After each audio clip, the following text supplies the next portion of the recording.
Hyderabad and the entire press club committee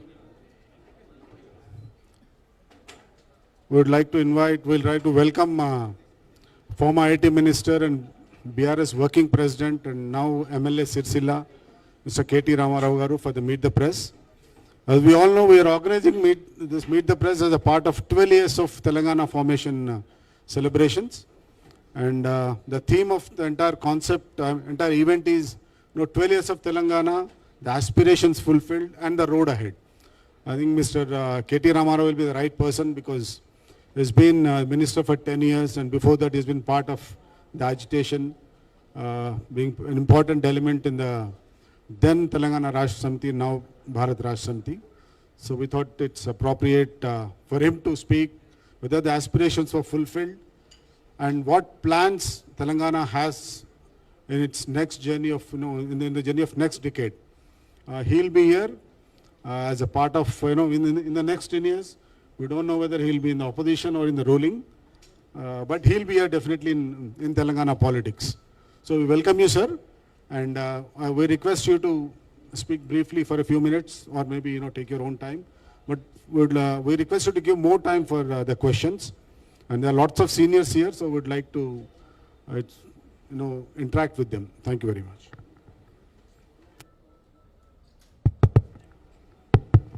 Thank you. గౌరవనీయులు Hyderabad press club అధ్యక్షులు సోదరులు విజయ్ కుమార్ రెడ్డి గారు, గౌరవ ఉపాధ్యక్షులు సోదరులు రాజేష్ గారు, అట్లాగే శ్రీమతి అరుణ అత్తలూరి గారు, గౌరవనీయులు జనరల్ సెక్రటరీ ప్రెస్ క్లబ్ సోదరులు రమేష్ వరికుప్లా గారు, జాయింట్ సెక్రటరీలు హరిప్రసాద్ గారు, బాపురావు గారు, అదేవిధంగా కోశాధికారి అది కూడా రమేష్ గారే, అట్లాగే ఆల్ ద ఈసీ మెంబర్స్ పేరు పేరున అందరికీ నమస్కారం. సోదరులు రవికాంత్ రెడ్డి గారికి కూడా హృదయపూర్వకంగా నమస్కారం. Thank you.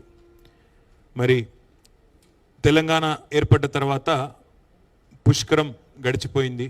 సరిగ్గా 12 సంవత్సరాలు నిన్నటితో నిండి 13వ సంవత్సరంలో అడుగుపెట్టిన ఈ సందర్భం. అయితే తెలంగాణ ఏర్పాటుకు సంబంధించి, తెలంగాణ రాష్ట్రానికి సంబంధించి కొన్ని ప్రత్యేకతలు ఉన్నాయి. మీ అందరికీ కూడా తెలుసు. ఎందుకంటే తెలంగాణ రాష్ట్రం అనేది ఏ ఒక్కరి వల్ల లేదా ఏ ఒక్క పార్టీ వల్ల ఏ ఒక్క సంస్థ వల్ల వచ్చింది అని మేము అనుకోవడం లేదు, అట్లాగే ప్రజలు కూడా అట్లా అనుకోవడం లేదు, దేశంలో ఎవరు కూడా అట్లా అనుకోవడం లేదు. మా జర్నలిస్ట్ సోదరులు కూడా ఆనాడు మాతో పాటు తెలంగాణ జర్నలిస్ట్ ఫోరం పేరిట మీరు కూడా మాతో పాటు కదం దొక్కిన వాళ్ళు, మీరు కూడా మాతో పాటు కలిసి నడిచిన వాళ్ళు, యాజమాన్యాల లైన్లు ఎట్లా ఉన్నా మా లైన్ మాత్రం తెలంగాణ అని చెప్పి పోరాటం చేసిన ప్రతి కలం వీరుడికి కూడా ఈ ప్రెస్ క్లబ్ ద్వారా హృదయపూర్వకంగా వారికి తెలంగాణ వ్యాప్తంగా ఉన్న మా జర్నలిస్ట్ సోదరులందరికీ కూడా హృదయపూర్వకంగా నేను వారికి కూడా ధన్యవాదాలు తెలియజేస్తాను. సరే, రాష్ట్రం ఏర్పడి ఒక పుష్కరం అయింది. మరి మా పార్టీ 25 ఏళ్ల ప్రస్థానాన్ని కూడా పూర్తి చేసుకున్నది. స్వరాష్ట్ర ఆవిర్భావ సంబరాలను జరుపుకుంటున్న ఈ సందర్భంలో మరి ఈ ప్రాంత స్వాతంత్ర్యం కోసం, ఈ ప్రాంతం ఒక రాష్ట్రంగా ఏర్పడడం కోసం జరిగిన పోరాటాలను, త్యాగాలను కూడా మనం స్మరించుకోవాల్సిన బాధ్యత మన మీద ఉంటుంది. ఎందుకంటే ఇదేదో ఆషామాషిగా వచ్చిన రాష్ట్రం కాదు.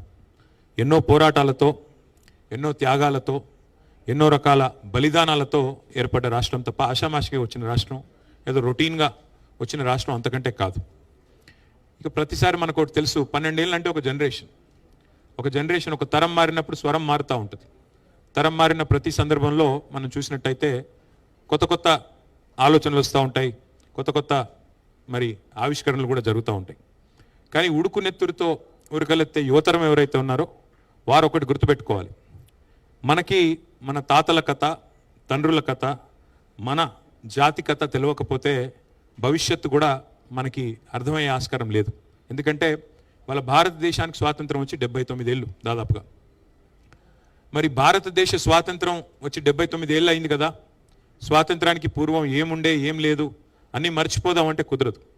ఆ స్వాతంత్రం కోసం జరిగిన పోరాటాలు, త్యాగాలు అవన్నీ కూడా మననం చేసుకుంటేనే భవిష్యత్ తరాలకు కూడా మరి స్ఫూర్తివంతంగా ఉంటుంది. అదే రకంగా తెలంగాణ విషయంలో కూడా ఈ తాతల కథ, తండ్రుల కథ తెలుసుకోకపోతే నీ కథ ఏందో కూడా మరి తెలుసుకునే అవకాశం లేదు.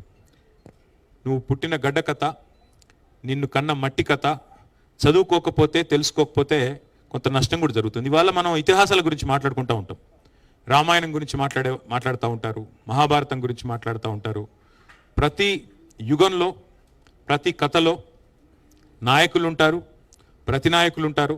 అట్లాగే మరి తరాలు మారినా స్వరాలు మారినా వాస్తవాలు మాత్రం మారవు. రామాయణం ఆనాటి త్రేతాయుగం నాటి ఇతిహాసం, మహాభారతం ద్వాపర యుగం నాటి కథ, ఎన్నో యుగాలు మారాయి కానీ ఇంకా ఆ కథలు ఇంకా చెప్పుకుంటూనే ఉంటాం. అట్లాగే మనకు రామాయణం చదివితేనే అర్థమవుతుంది మారీచుడు చేసిన మాయలేందో, శకుని మామ పాచికలేందో మహాభారతం చదివితే తెలుస్తుంది. అట్లాగే శిఖండి పాత్ర ఏందో, సైంధవుడి పాత్ర ఏందో, ఎవరు హీరోనో ఎవరు విలనో, ఎవరు ఏంటో, ఎవరి రోల్ ఏంటో మనకు అర్థమవుతుంది. అట్లాగే తెలంగాణ కథలో కూడా ఒక మహోన్నతమైన గతం ఉంది, మహోజ్వల చరిత్ర ఉంది. ఇక్కడ వీరుడున్నాడు, వీరోచిత గాథలు ఉన్నాయి, ఇక్కడ కూడా అమరులు ఉన్నారు, త్యాగాలు ఉన్నాయి, ద్రోహాలు ఉన్నాయి, ధోకాలు ఉన్నాయి. అట్లాగే బానిస సంఖ్యలను తెంచిన పోరాట కథ ఉంది, కథానాయకుడు కూడా ఇక్కడ ఉన్నారు.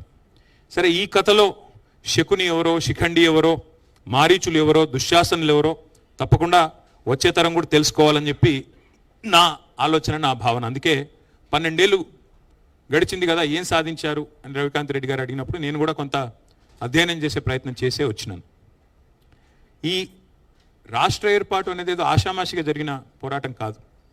1952లో, ఇంకా అంటే ఉమ్మడి ఆంధ్రప్రదేశ్ ఏర్పాటు జరగకముందే ఆనాడే మరి తెలంగాణ అప్పటికే హైదరాబాద్ రాష్ట్రంగా ప్రత్యేక రాష్ట్రంగా ఉన్న విషయం మీ అందరికీ తెలుసు.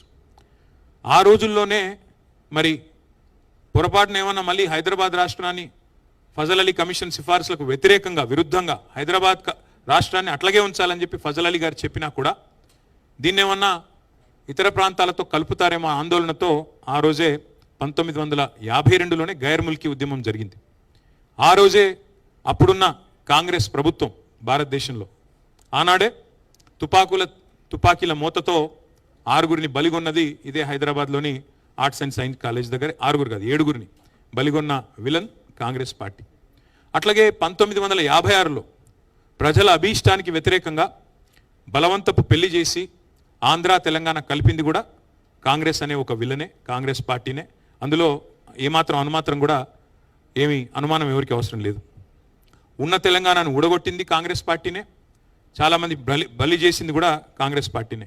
అట్లాగే 52 తర్వాత మరి చాలా అప్పుడు జెంటిల్మెన్స్ అగ్రిమెంట్ అని, ఇంకా పెద్ద మనుషుల ఒప్పందాల పేరిట, ఇంకా ఇతరత్ర కొన్ని మరి ఉపశమనాల పేరిట కొంతకాలం వ్యవహారం నడిచింది. కానీ సరిగ్గా 12 ఏళ్లలోనే 1956లో ఉమ్మడి ఆంధ్రప్రదేశ్ ఏర్పడితే 1968 నాటికే తొలి దఫా తెలంగాణ ఉద్యమం ట్రిగర్ అయింది, ప్రారంభమైంది. మరి ఆనాడు విద్యార్థులు, ఉద్యోగులు వాళ్ళే సారథులై వాళ్ళే నడిపించారు తప్ప రాజకీయ నాయకత్వం అందులో మొదలు లేదు. 68 నుంచి 71 వరకు ఉద్యమం జరిగితే 370 మంది పిల్లల్ని బలిగొన్నది కాంగ్రెస్ పార్టీ. ఆ రోజున్న కాంగ్రెస్ పార్టీ కర్కశంగా 370 మంది పిల్లల మీద తుపాకుల తూటాలు జరిపి చివరికి 370 మంది చనిపోవడానికి కారణం అంటే దానికి కూడా ముమ్మాటికి కారణం కాంగ్రెస్ పార్టీనే. అట్లాగే 71లో జరిగిన ఎన్నికల్లో, పార్లమెంట్ ఎన్నికల్లో 14 పార్లమెంట్ స్థానాలకు కాను 11 పార్లమెంట్ స్థానాలు, ఆ రోజుల్లో 11 స్థానాలు తెలంగాణ ప్రజాసమితి బ్యానర్ మీద 11 స్థానాలు ఇచ్చి ఆ పార్టీ, కొత్త పార్టీకి మాకు తెలంగాణ కావాలి అని ఆకాంక్షను 52లో ఎట్లా అయితే చెప్పారో, 68లో ఎట్లా అయితే చెప్పారో, 71లో కూడా ప్రజలు నిర్ద్వందంగా చెప్పారు.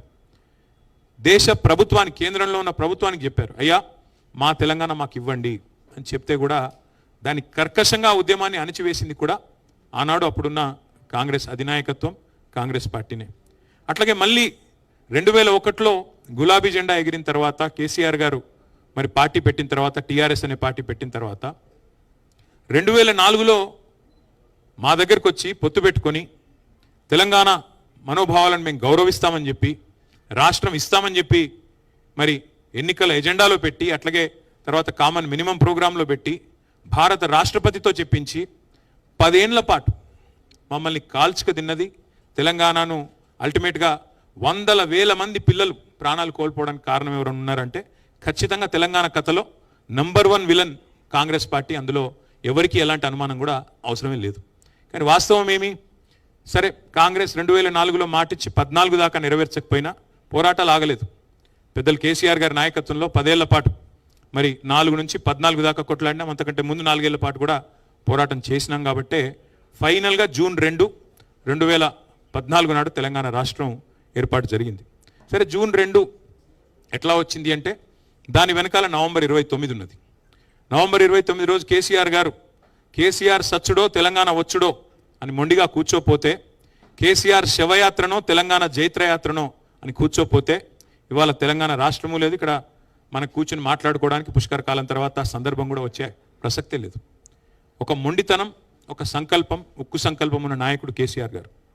ఇక్కడ అందరూ మీరు జర్నలిస్టులు, విఘ్నులు, పెద్దలు, రాజకీయాలను ఎప్పటి నుంచో చూస్తున్న వాళ్ళు, అవపోసన పట్టిన వాళ్ళు కూడా ఉన్నారు. నేను మిమ్మల్ని సూటిగా ఒకటే అడుగుతా ఉన్నా, భారతదేశ సమకాలీన రాజకీయాల్లో మీరు ఒక్క రాజకీయ నాయకుని చూపెట్టండి నాకు. 2001లో పార్టీ పెట్టినప్పుడు సమాజంలో ప్రజల్లో ఉన్న ఒక అపనమ్మకాన్ని, అవిశ్వాసాన్ని, విశ్వాస లేమిని తొలగించడానికి నేను గనక ఎత్తిన జెండా దించితే నన్ను రాళ్లతో కొట్టి చంపే అధికారం మీకు ఇస్తున్నా అన్న ఒక్క రాజకీయ నాయకుని భారతదేశంలో మీరు నాకు దయచేసి చూపెట్టండి. అలాంటి సాహసం సామాన్యమైన సాహసం కాదు. ఆ మాట అనడానికి కూడా గుండె ధైర్యం కావాలి. అట్లాగే నేను హైదరాబాద్ నుండి బయలుదేరిపోతున్నా, ఆంధ్రప్రదేశ్ నుంచి బయలుదేరిపోతున్నా, మళ్ళీ తిరిగి తెలంగాణలోనే కాలు పెడతా అని చెప్పాలంటే కూడా గుండె ధైర్యం కావాలి, ఖలేజా కావాలి. అట్లాగే కేసీఆర్ సచ్చుడో తెలంగాణ వచ్చుడో, కేసీఆర్ శవయాత్రన తెలంగాణ జైత్రయాత్రన అని చెప్పాలంటే గుండె ధైర్యం కావాలి. అందుకే కేసీఆర్ గారు ఆ రోజు, ఇవాళ రియర్ వ్యూ మిర్రర్లో అన్ని క్లియర్గానే కనబడతాయి. ఇవాళ రాష్ట్రం ఏర్పడ్డ తర్వాత 12 ఏళ్ళ తర్వాత ఎవరు పడితే వాళ్ళు ఏది పడితే అది మాట్లాడచ్చు. కానీ ఆ రోజు, ఆ నిమిషానికి, ఆ క్షణంలో ఉండే ఉద్విగ్నభరితమైన పరిస్థితుల్లో మరి కేసీఆర్ గారి సాహసం, ఆయనకి మొత్తం తెలంగాణ సమాజం అండగా నిలబడ్డ పద్ధతి, కేసీఆర్ గారితో పాటు మరి ఆనాడు తెలంగాణ సమాజం మొత్తం కులాలకు, మతాలకు అతీతంగా నిలబడ్డ పద్ధతి ఏదైతే ఉందో, అల్టిమేట్గా మనం చూసినట్టయితే దానివల్లనే ఇవాళ తెలంగాణ రాష్ట్రం సాకారం అయ్యింది అనేది నిర్వివాదం. సరే, కాంగ్రెస్ పార్టీ మేము ఇచ్చాము అని చెప్పుకోవచ్చు. ఇవ్వక తప్పని అనివార్యత సృష్టించింది తెలంగాణ ప్రజాశక్తి, తెలంగాణలోని ప్రజా కదలికలు, ప్రజా బాహుల్యం. ఇస్తావా చస్తావా అని చెప్పి కాంగ్రెస్ మెడ మీద కత్తి పెట్టకపోతే తెలంగాణ వచ్చే సమస్య లేదు. ఇది వాస్తవం, మీకు తెలుసు, నాకు తెలుసు. కాబట్టి ఎవరు ఏమి చెప్పినా ప్రజలు మరి అల్టిమేట్గా ఒక నిర్ణయం తీసుకున్నారు. ఏ నాయకుడి నాయకత్వంలో అయితే తెలంగాణ సాధించుకున్నామో ఆ నాయకుడి చేతుల్లోనే తెలంగాణ ఉంటే భద్రంగా ఉంటుందని చెప్పి 2014 మరి జూన్ 2 ఆ రోజు మీకు తెలుసు బ్రహ్మాండంగా కేసీఆర్ గారి నాయకత్వంలో కొత్త రాష్ట్రం ఏర్పడింది, కొత్త ప్రభుత్వం కూడా కొలువు తీరింది. మరి కొలువు తీరిన ఈ ప్రభుత్వం ఆ రోజు మేము ఒక నిర్ణయం తీసుకున్నాం. సరే, పోరాటంలో, ఉద్యమంలో 14 ఏళ్ల పాటు జరిగిన మలిదశ పోరాటంలో ఎన్నో త్యాగాలు ఉన్నాయి, ఎన్నో ఉద్విగ్నభరితమైన అనుభవాలు ఉన్నాయి. కానీ ఉద్యమ లక్ష్యం నెరవేరింది, ఉద్యమం లక్ష్యాన్ని చేరింది. తెలంగాణ రాష్ట్రం కావాలనుకున్నాం, రాష్ట్రం వచ్చింది. వచ్చిన ఈ రాష్ట్రంలో ఇంకా పంచాయతీలొద్దు, ప్రాంతాలుగా విడిపోయినా ప్రజలుగా కలిసి ఉండాలి. ఎందుకంటే ఎన్నో లక్షల మంది సోదరులు ఇతర రాష్ట్రాల వాళ్ళు తెలంగాణలో నివాసం ఉంటున్నారు. అది కోస్తా ఆంధ్రప్రదేశ్ కావచ్చు, రాయలసీమ కావచ్చు, కర్ణాటక కావచ్చు, తమిళనాడు కావచ్చు, కేరళ కావచ్చు, ఇంకోటి కావచ్చు, ఏ రాష్ట్రమైనా కావచ్చు. దేశంలోని అంతర్భాగం తెలంగాణ కాబట్టి ఎవరైనా సరే ఇక్కడికి వచ్చి స్థిరపడ్డ వాళ్ళు, ఇది మా భూమి అనుకున్న వాళ్ళు, భూమిపుత్రులుగా ఈ భూమిని ముద్దాడిన వాళ్ళు, ఈ భూమిని అభిమానించిన వాళ్ళు అందరూ మా వాళ్ళే అనే భావనతో 10 ఏళ్ల పాటు ఎంత ఉద్విగ్నభరితమైన ఉద్యమం, ఎంత ఉద్వేగభరితమైన ఉద్యమం జరిగినా ఒక్కటంటే ఒక్క చిన్న సంఘటన జరగకుండా శాంతి భద్రతల్ని అద్భుతంగా నిర్వహించి బలంగా ఈ రాష్ట్రాన్ని నిలబెట్టిన నాయకుడు కేసీఆర్ గారు. మీరు నన్ను అడిగితే ఏం సాధించారు 12 ఏళ్లలో అని మీరు అడిగితే, తెలంగాణ ఏం సాధించింది అని అడిగితే, విజయాలు నేను లెక్కబెట్టి చెప్తే రవికాంత్ రెడ్డి గారు చెప్పిన టైం అయిపోతుంది. కానీ అయినా కొంతవరకు చెప్పే ప్రయత్నం నేను చేస్తాను. నీళ్లు, నిధులు, నియామకాలు, ఇది మా ఉద్యమానికి ఆనాడు శీర్షిక, ట్యాగ్ లైన్. మరి ఏం సాధించారు మీరు అని అడిగితే, వలసలు, కరువులతో, నెర్రెలు బారిన నేలలతో, నెత్తురుతో తడిసిన నేలల్లో సాగునీళ్లను పారించింది బీఆర్ఎస్ ప్రభుత్వం. అన్నమో రామచంద్ర అనే రాష్ట్రాన్ని దేశానికి అన్నం పెట్టే స్థాయికి, పంజాబ్ను, హర్యానాను తలదన్ని అన్నం పెట్టే స్థాయికి తీసుకొని పోయింది కేసీఆర్ నాయకత్వం. గోదావరి జలాల్లో, కృష్ణా జలాల్లో మాకు హక్కుగా సంక్రమించిన ప్రతి నీటి బొట్టుని ఒడిసిపట్టి అటు కాళేశ్వరాన్ని కాలంతో పోటీ పడుతూ పూర్తి చేసిన, ఇటు పాలమూరు రంగారెడ్డి ఎత్తిపోతల పథకాన్ని 90% పూర్తి చేసిన, సీతారామ ప్రాజెక్టును 80% పూర్తి చేసిన, ఇది చేసింది తెలంగాణలో సాగునీళ్లు పారాలని, కన్నీళ్లు బారిన తెలంగాణలో సాగునీళ్లు పారాలని, నెర్రలు బాసిన నేల, నెత్తురుగారిన నేలల్లో మళ్ళీ వ్యవసాయం జరగాలి, రైతులు వారి కళ్ళలో ఆనందం చూడాలని కేసీఆర్ గారు పరితపించారు. అట్లాగే ఒక్కసారి గుర్తు తెచ్చుకుంటే 2014 ముందు ఏంటిది పరిస్థితి? వలసలు, కరువులు, కన్నీళ్లు, ఆకలి కేకలు, ఎన్కౌంటర్లు, ఆత్మహత్యలు, నెర్రెలు బారిన నేలలు, పాడుబడ్డ ఇండ్లు, పడావుబడ్డ భూములు, ఇవన్నిటిని కూడా సంపూర్ణంగా ఈ ముఖ చిత్రాన్ని మార్చే ప్రయత్నం చేసింది కేసీఆర్. ఉద్యమ తెలంగాణని ఉజ్వల తెలంగాణగా నిలబెట్టాలనే ఒక బృహత్తరమైన యజ్ఞం చేసింది కేసీఆర్ నాయకత్వం. ఒక్క దశాబ్ద కాలంలోనే ఇవాళ గర్వంగా చెప్తా ఉన్నా, కేసీఆర్ బిడ్డగా, తెలంగాణ భూమిపుత్రుడిగా చెప్తా ఉన్నా, గర్వంగా చెప్తా ఉన్నా. ఒక సుసంపన్నమైన తెలంగాణను ఆవిష్కరించి భారతదేశం ముందు పెట్టాం. దశాబ్ద కాలంలోనే ఒక సస్యశ్యామల సిరి సంపదల దృశ్యాలను ఆవిష్కరించే నాయకత్వం మా పార్టీకి ఉన్నది, ఈ రాష్ట్రానికి ఉన్నదని గర్వంగా చెప్పుకునే పరిస్థితి. మాకు అన్నిటికన్నా ఆనందం కలిగించే ఒక సందర్భం ఏమంటే, మీకు నాయకత్వ పటిమ ఉందా తెలంగాణలో, అసలు ఆ నాయకత్వ కెపాసిటీ ఉందా అని చాలామంది అడిగేటోళ్ళు మమ్మల్ని ఉద్యమ సమయంలో. కానీ కేసీఆర్ గారి నాయకత్వం చూసిన తర్వాత మాకు కూడా ఇట్లాంటి ముఖ్యమంత్రి ఉంటే బాగుండు అని ఎవరైతే మీకు నాయకత్వ పటిమ ఉందా అని అడిగిన వాళ్ళ నోటెంబడే మాకు కూడా ఇలాంటి నాయకుడు ఉంటే బాగుండు అనే మాట అనిపించగలిగామంటే that is KCR, that is BRS, that is Telangana. అట్లాగే 1-2 కాదు, ఏమేమిటి నుంచి విముక్తి పొందినాము? నల్లగొండ జిల్లా ఫ్లోరైడ్తో తల్లడిల్లిన జిల్లా, లక్షల మంది బొక్కలు వంకరబోయిన జిల్లా. అంతకుముందు పరిపాలించిన గొప్ప గొప్ప పాలకుల వల్ల, పక్కన కృష్ణానది ఉన్నా కనీసం నీళ్ళు ఇవ్వలేని అసమర్థత వల్ల బొక్కల్లో మూలుగు చచ్చిపోయిన జిల్లా నల్లగొండ జిల్లా. అట్లాంటి నల్లగొండ జిల్లాకి శాశ్వతంగా ఫ్లోరోసిస్ అనే దరిద్రం నుంచి విముక్తి ప్రసాదించింది కేసీఆర్ గారి నాయకత్వం, మిషన్ భగీరథ అనే కార్యక్రమం ద్వారా. మగ్గాల మీద మరణ మృదంగం మోగేది తెలంగాణలో, సిరిసిల్ల కావచ్చు, జమ్మికుంట కావచ్చు, గద్వాల కావచ్చు, పోచంపల్లి. ఇవాళ దాని నుంచి విముక్తి ఇవ్వగలిగాం కేసీఆర్ గారి నాయకత్వంలో. రైతుల ఆత్మహత్యల్లో మహారాష్ట్ర, తెలంగాణ టాప్లో ఉండేది భారతదేశంలో. అట్లాంటి పరిస్థితి నుంచి చివరికి టైమ్స్ ఆఫ్ ఇండియా అనే పత్రిక రాసింది, lowest suicides in the entire country, farmer suicides Telangana అని చెప్పే పరిస్థితి తీసుకొచ్చింది కేసీఆర్ గారి నాయకత్వం. అట్లాగే ఏం విప్లవాలు సాధించారు, మీరు ఏం సాధించారు విజయాలు అంటే, దేశానికి అన్నం పెట్టే స్థాయికి పోయాం కదా. పంజాబ్ను, హర్యానాను తలదన్ని దేశానికి అన్నపూర్ణగా మారింది కదా. ఒక కరువు ప్రాంతం, నీళ్లు లేక తల్లడిల్లిన ప్రాంతం, అంతకంటే గొప్ప విజయం ఏముంటుంది? అట్లాగే కరెంట్ అనేది ఉండేదే కాదు తెలంగాణలో. ఉచిత కరెంట్ అని కాంగ్రెస్ ఏదైతే పెట్టిందో ఉత్త కరెంటే, అది కరెంట్ ఉంటే కదా ఉచిత కరెంటు. అలాంటి ఉత్త కరెంటు పరిస్థితి నుంచి 24 గంటలు వ్యవసాయానికి ఉచితంగా ఇచ్చిన ఒకే ఒక్క నాయకుడు భారతదేశంలో ఈ రోజుకి. 79 ఏళ్ల స్వాతంత్ర భారతదేశంలో ఒక్కడే పార్టీ, ఒక్కడే నాయకుడు, రైతుకి 24 గంటలు ఉచితంగా కరెంట్ ఇచ్చిన నాయకుడు కేసీఆర్. అది తెలంగాణ. ఇది విజయం కాదా? రైతు బంధు లాంటి పథకం, రైతుల దగ్గర డబ్బులు తీసుకున్న ప్రభుత్వాలు ఎన్నో ఉన్నాయి, భూమి శిస్తు, నీటి తీరువ. కానీ ఒక భూమిపుత్రుడుగా, ఒక రైతు బిడ్డగా, రైతు కష్టం తెలిసిన బిడ్డగా, రైతుగా కేసీఆర్ గారు రైతు బంధు అనే ఒక విప్లవాత్మకమైన పథకాన్ని తీసుకొచ్చారు. మేము అది ఎన్నికల్లో హామీ కూడా ఇవ్వలేదు. మేము ఎకరానికి 10,000 రూపాయలు ఇచ్చి 72 లక్షల మంది రైతుల ఖాతాల్లో 73,000 కోట్ల రూపాయలు వేసిన ఒకే ఒక్క నాయకుడు భారతదేశంలో కేసీఆర్. అంటే ఇదేదో లాభం ఆశించే ఇంకోటి కాదు. We work with a passion. తెలంగాణని మేము ఒక ప్యాషనేట్ జాబ్గా, ఒక టాస్క్గా తీసుకున్నాం తప్ప, ఒక బాధ్యతగా తీసుకున్నాం తప్ప, అధికారాన్ని ఒక ఆలంబనగా చేసుకుని ఏదో చేద్దాం అనే ప్రయత్నం మేము ఎన్నడూ చేయలేదు. ఇంకొక మాటలో చెప్పాలంటే, నీళ్లు, నిధులు, నియామకాలు, నిధుల విషయానికి వస్తే, మేము బాధ్యత తీసుకున్నాడు తెలంగాణ యొక్క తలసరి ఆదాయం, భారతదేశంలో తెలంగాణ యొక్క తలసరి ఆదాయం 94,000 రూపాయలు. మేము బాధ్యతల నుంచి ర్యాంక్ 12, భారతదేశంలో నెంబర్ 12 ర్యాంక్ పర్ క్యాపిటల్ ఇన్కంలో మేము బాధ్యత తీసుకున్నాడు. మేము బాధ్యత నుంచి వైదొలిగిన నాడు డిసెంబర్ 3, 2023లో తెలంగాణ యొక్క ర్యాంక్ నెంబర్ 1, 3,47,000 రూపాయల తలసరి ఆదాయంతో భారతదేశంలోనే అగ్రభాగాన్ని నిలబెట్టింది కేసీఆర్ గారి నాయకత్వం, బీఆర్ఎస్ నాయకత్వం. మేము బాధ్యత తీసుకున్న నాడు gross state domestic product GSDP 4.5 లక్షల కోట్లుంటే మేము దిగిపోయే నాడు 15 లక్షల కోట్లు. మధ్యలో కరోనా వచ్చింది 2 ఏళ్ళు, అయినా ఎక్కడా కూడా ఆగలేదు. ఒక అమోఘమైన ఆర్థిక విప్లవాన్ని సృష్టించింది కేసీఆర్ నాయకత్వం.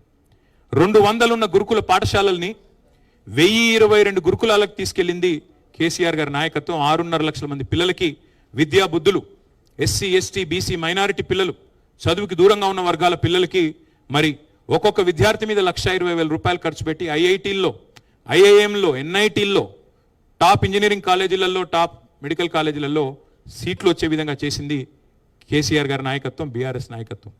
అట్లాగే భారతదేశంలోనే ఒకే ఒక్క రాష్ట్రం, ప్రతి జిల్లాలో 33 జిల్లాలు ఉంటే 33 జిల్లాల్లో ఒక్కొక్క జిల్లాలో ప్రభుత్వ మెడికల్ కాలేజు, అదే జిల్లాలో ప్రభుత్వ నర్సింగ్ కాలేజ్ ఉన్న ఒకే ఒక్క రాష్ట్రం తెలంగాణ. తెలంగాణ ఏర్పడక ముందు మొత్తం తెలంగాణ ప్రాంతంలో ఉన్నది 5 మెడికల్ కాలేజీలు. అందులో స్వాతంత్రం రాకపూర్వమే ఉన్నది ఉస్మానియా, గాంధీ. తర్వాత వచ్చింది కేవలం కాకతీయ, రిమ్స్, నిజామాబాద్లో వచ్చిన ఇంకో యూనివర్సిటీ, తెలంగాణ యూనివర్సిటీ. కానీ కేసీఆర్ గారి నాయకత్వంలో ఇవాళ ఒక తెల్లకోటు విప్లవాన్ని సృష్టించింది తెలంగాణ ప్రభుత్వం. ప్రతి జిల్లాలో ఒక మెడికల్ కాలేజ్, ఈ దేశంలో ఎక్కడా లేదు. కేసీఆర్ కిట్తో మాతా శిశు మరణాలు తగ్గించాం. ఇన్లాండ్ ఫిషరీస్లో, జనరల్గా చేపల పెంపకం, రొయ్యల పెంపకం అంటే అంతా కోస్తాంధ్ర అనుకుంటారు, కానీ ఇన్లాండ్ ఫిషరీస్లో number 1 state in the country Telangana under KCR. ఇది నా కవిత్వం కాదు, ఇవన్నీ డేటా స్టాటిస్టిక్స్ మీరు గూగుల్లో కొడితే మీకే వస్తుంది. చాట్ జీపీటీని అడిగితే చాట్ జీపీటీ కూడా చెప్తుంది. మేము బాధ్యత తీసుకున్న నాడు ఒక అనుమానం ఉండేది హైదరాబాద్ మీద. ఇక్కడికి కొత్త పరిశ్రమలు రావడమేమో కానీ ఉన్న పరిశ్రమలు పోతాయంట కదా, పెట్టుబడులు తరలిపోతాయంట కదా అని ఒక అనుమానం నీడలు. 3 లక్షలు ఉండేది ఐటీ కొలువులు, 10 లక్షలకు తీసుకొని పోయాం. టు బి ప్రిసైజ్ 9.5 lakhs తీసుకొని పోయింది కేసీఆర్ గారి నాయకత్వం. భారతదేశంలోనే అమోఘమైన ఐటీ విప్లవాన్ని, fastest growing state in the entire country, బెంగళూరును తలదన్నాం 3 సార్లు. ఇది భారతదేశంలో ఎవరు చేయని ఫీట్ అది. అట్లాగే 1-2 కాదు, విశ్వవిఖ్యాత కంపెనీలకు తెలంగాణని చిరునామాగా మార్చాం. అమెజాన్ కావచ్చు, గూగుల్ కావచ్చు, మెటా కావచ్చు, యాపిల్ కావచ్చు, ఊబర్, సేల్స్ ఫోర్స్, ఇంకా చెబుతూ చాలా ఉన్నాయి. వాటన్నిటినీ హైదరాబాద్కి రప్పించాము. అల్టిమేట్గా హైదరాబాద్ని ప్రపంచ పటంలో అద్భుతంగా మార్కెటింగ్ చేసి తెలంగాణ అంటే తెలియని వాళ్ళకి తెలంగాణను పరిచయం చేశాం. సాగునీటి రంగం ఇప్పుడే నేను చెప్పాను, ఇంకొక మాటలో చెప్తాను. తెలంగాణ రాకపూర్వం ఇక్కడ సాగునీటి విస్తీర్ణం 1,31 లక్షల ఎకరాలు. 2014లో సాగు విస్తీర్ణం, సాగునీటి కాదు, సాగు విస్తీర్ణం, పంటలు పండింది 1,31 లక్షల ఎకరాల్లో. కానీ 2023 నాటికి, మేము దిగిపోయే నాటికి 2,29 లక్షలకు సాగు విస్తీర్ణం చేరింది. అంటే దాని వెనకాల ఉన్నది మరి మిషన్ కాకతీయ, కాళేశ్వరం లాంటి ప్రాజెక్టు, అదేవిధంగా పెండింగ్ ప్రాజెక్టులను రన్నింగ్ ప్రాజెక్టులుగా మార్చడం, వీటన్నిటి వల్ల ఈ సాగునీటి విప్లవం కూడా వచ్చింది.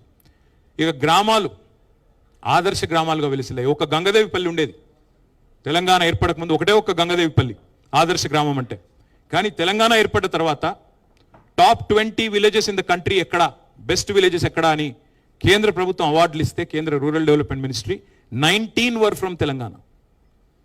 జాతీయ పంచాయతీరాజ్ దినోత్సవం రోజు 30% అవార్డులు, 3% జనాభా ఉండే రాష్ట్రం 30% అవార్డులు కొట్టింది.